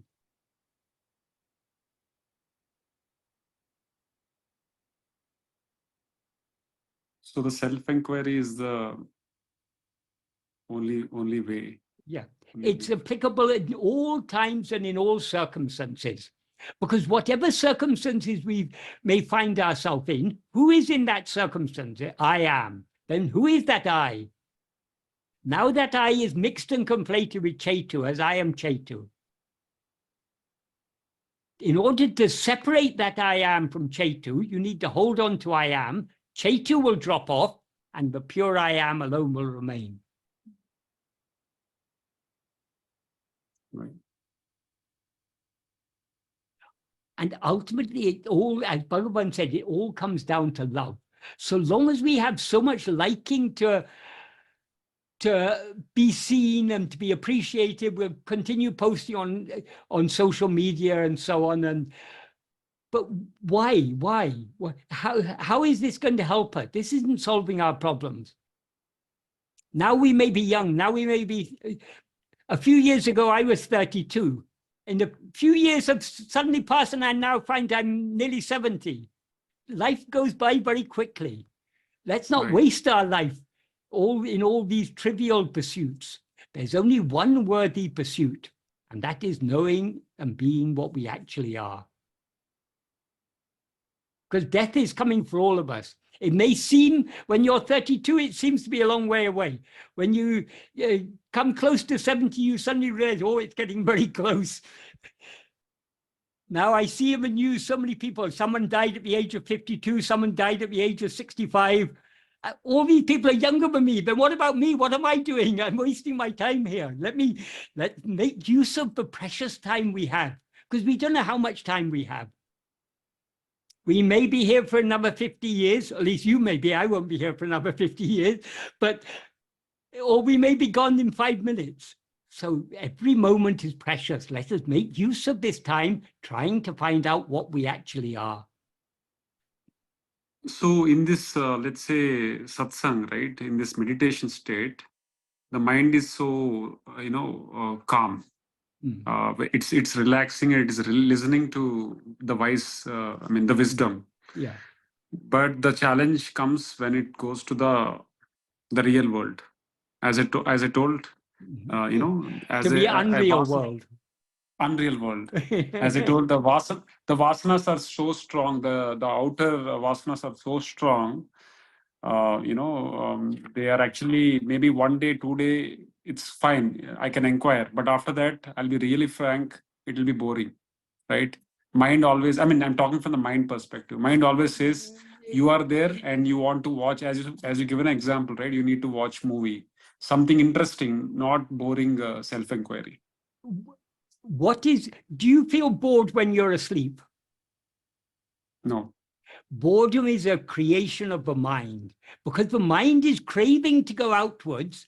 If it's not given constant food, if it's not given social media and films and this and that and everything, it complains it's bored. Yes. Because of its urge to go outwards. So we need to cultivate the love to go within. And that can be done only by practice.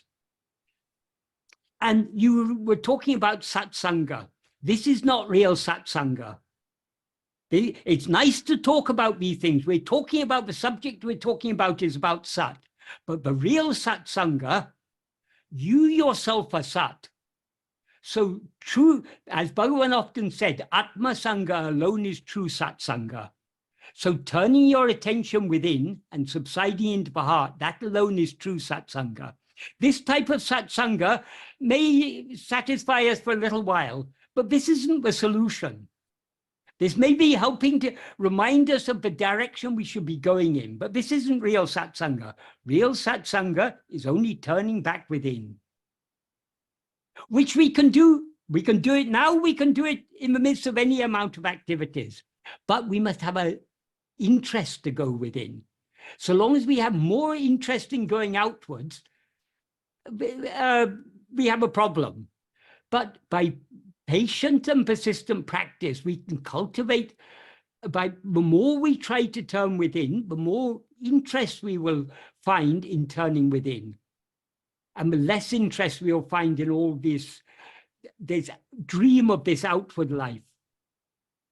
It may be titillating to the senses, but after all, it's all empty. What is this life?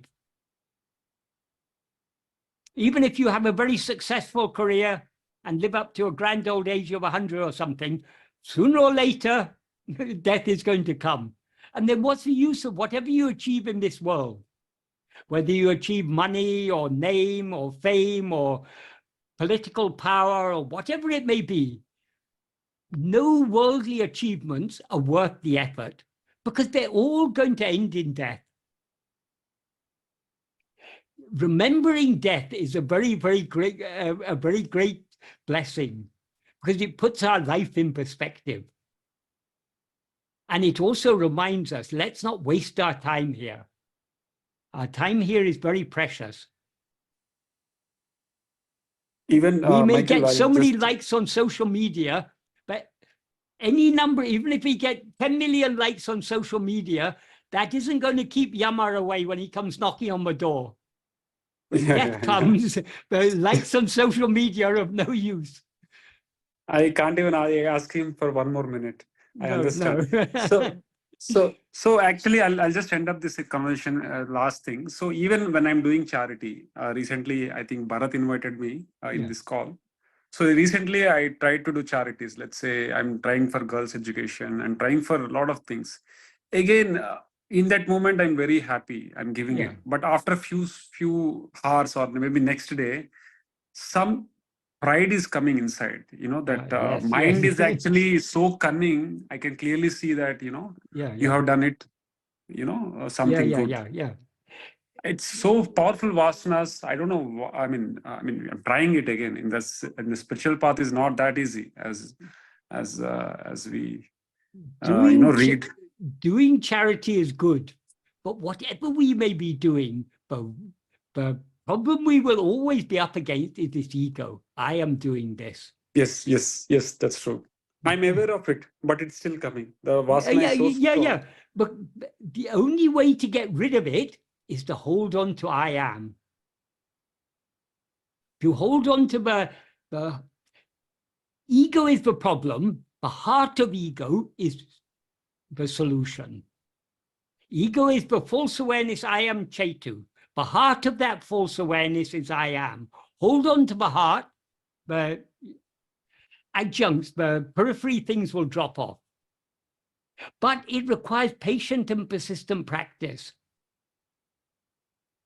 No one can succeed in this path without putting in the effort that is required. And it does require effort because our mind has so much liking to go outwards. You think it's a problem for you, it's a problem for all of us. Even when we're on our deathbed, our mind is still going outwards, still craving for this or that. So while we're young, we should begin, at least make a beginning on this path to prepare for the time when death comes. Thank you, Michael. If we waste our life on social media and all these external activities, we'll be coming again and again and going through this again and again. It'll be endless. If we want to put an end to it, we must begin to put an end to it now. And the means to put an end to it is to try more and more to turn within.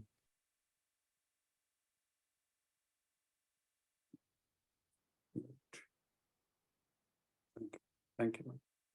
Okay, all thanks to Bhagavan, because this is all, I'm just pointing out what Bhagavan is saying. It's all artificial. Even we go to Ramana Ashram just to take 2-3 selfies, go inside, meditate for maybe 5 minutes. I'll be very frank here. I'll meditate for 5-10 minutes. But more is about, looking at the outside photographs, books, and all. It's all outer show that the inner. Everything is artificial. This body is artificial. This mind is artificial. The only thing that is natural is I am. Everything else is artificial. It's an artifice of ego. And ego is the root artifice.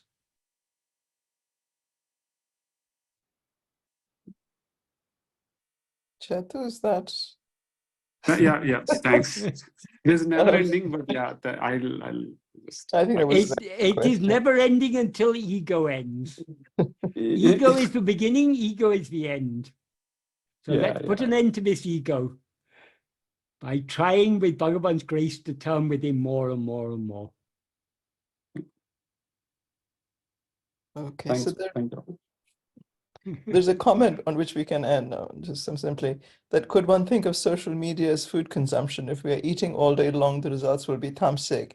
Yes, because if I understand in most of Indian philosophy, if you look at the senses, they consume, and the mental sense also consumes. So whether we're thinking or hearing or seeing or whatever, anything, look, this is all consumption. Yes. So yes. Bhagavan talks about Mitta, Sattvika, Ahara, Niyama.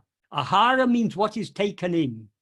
So it means not only the food that we put in our mouth, but food that we put in our senses is also, it has to be sattvic and it has to be in moderate quantities. And it's amazing how far back this goes. This idea of food is consumption is Vedic, and I mean the entire thing is founded on the consumption is not just food; it's first and foremost it's cognition. So everything, perception, everything through the senses. This is all food. Consumption. Bhagavan says in verse 25 of Ulutunapatu, Bhagavan, when talking about ego, he said, grasping form, it comes into existence. Grasping form, it stands. Grasping and feeding on form, it flourishes abundantly. So this going outwards and grasping, that is the nature of ego, and that is its food. So we have to starve the ego into submission by not allowing it to go outwards, by turning it within.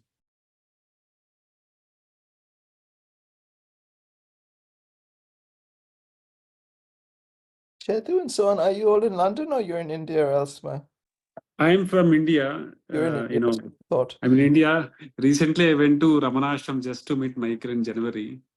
But, I tried to inquire them, but I got a very harsh reply. Ramana Ashram, they said, we are here to teach Ramana, not to tell where Michael or someone is. Oh my goodness. So Okay. that lost it lost it. Sometimes I feel, a place where they want to teach to kill the ego. Sometimes, and that too, this is a person who's executive from the office area. So it's what happens. That's a reality. This is Bhagavan teaching us we shouldn't look outward, we should look within. I respected the place and I was very silent. I just I didn't answer anything. I was in silence. Even when people came to Bhagavan, Bhagavan didn't say, come to me. He said, go within. So now through these helpful people in the ashram office, the ashram executive, they are doing Bhagavan service, telling you to look within. Indirectly.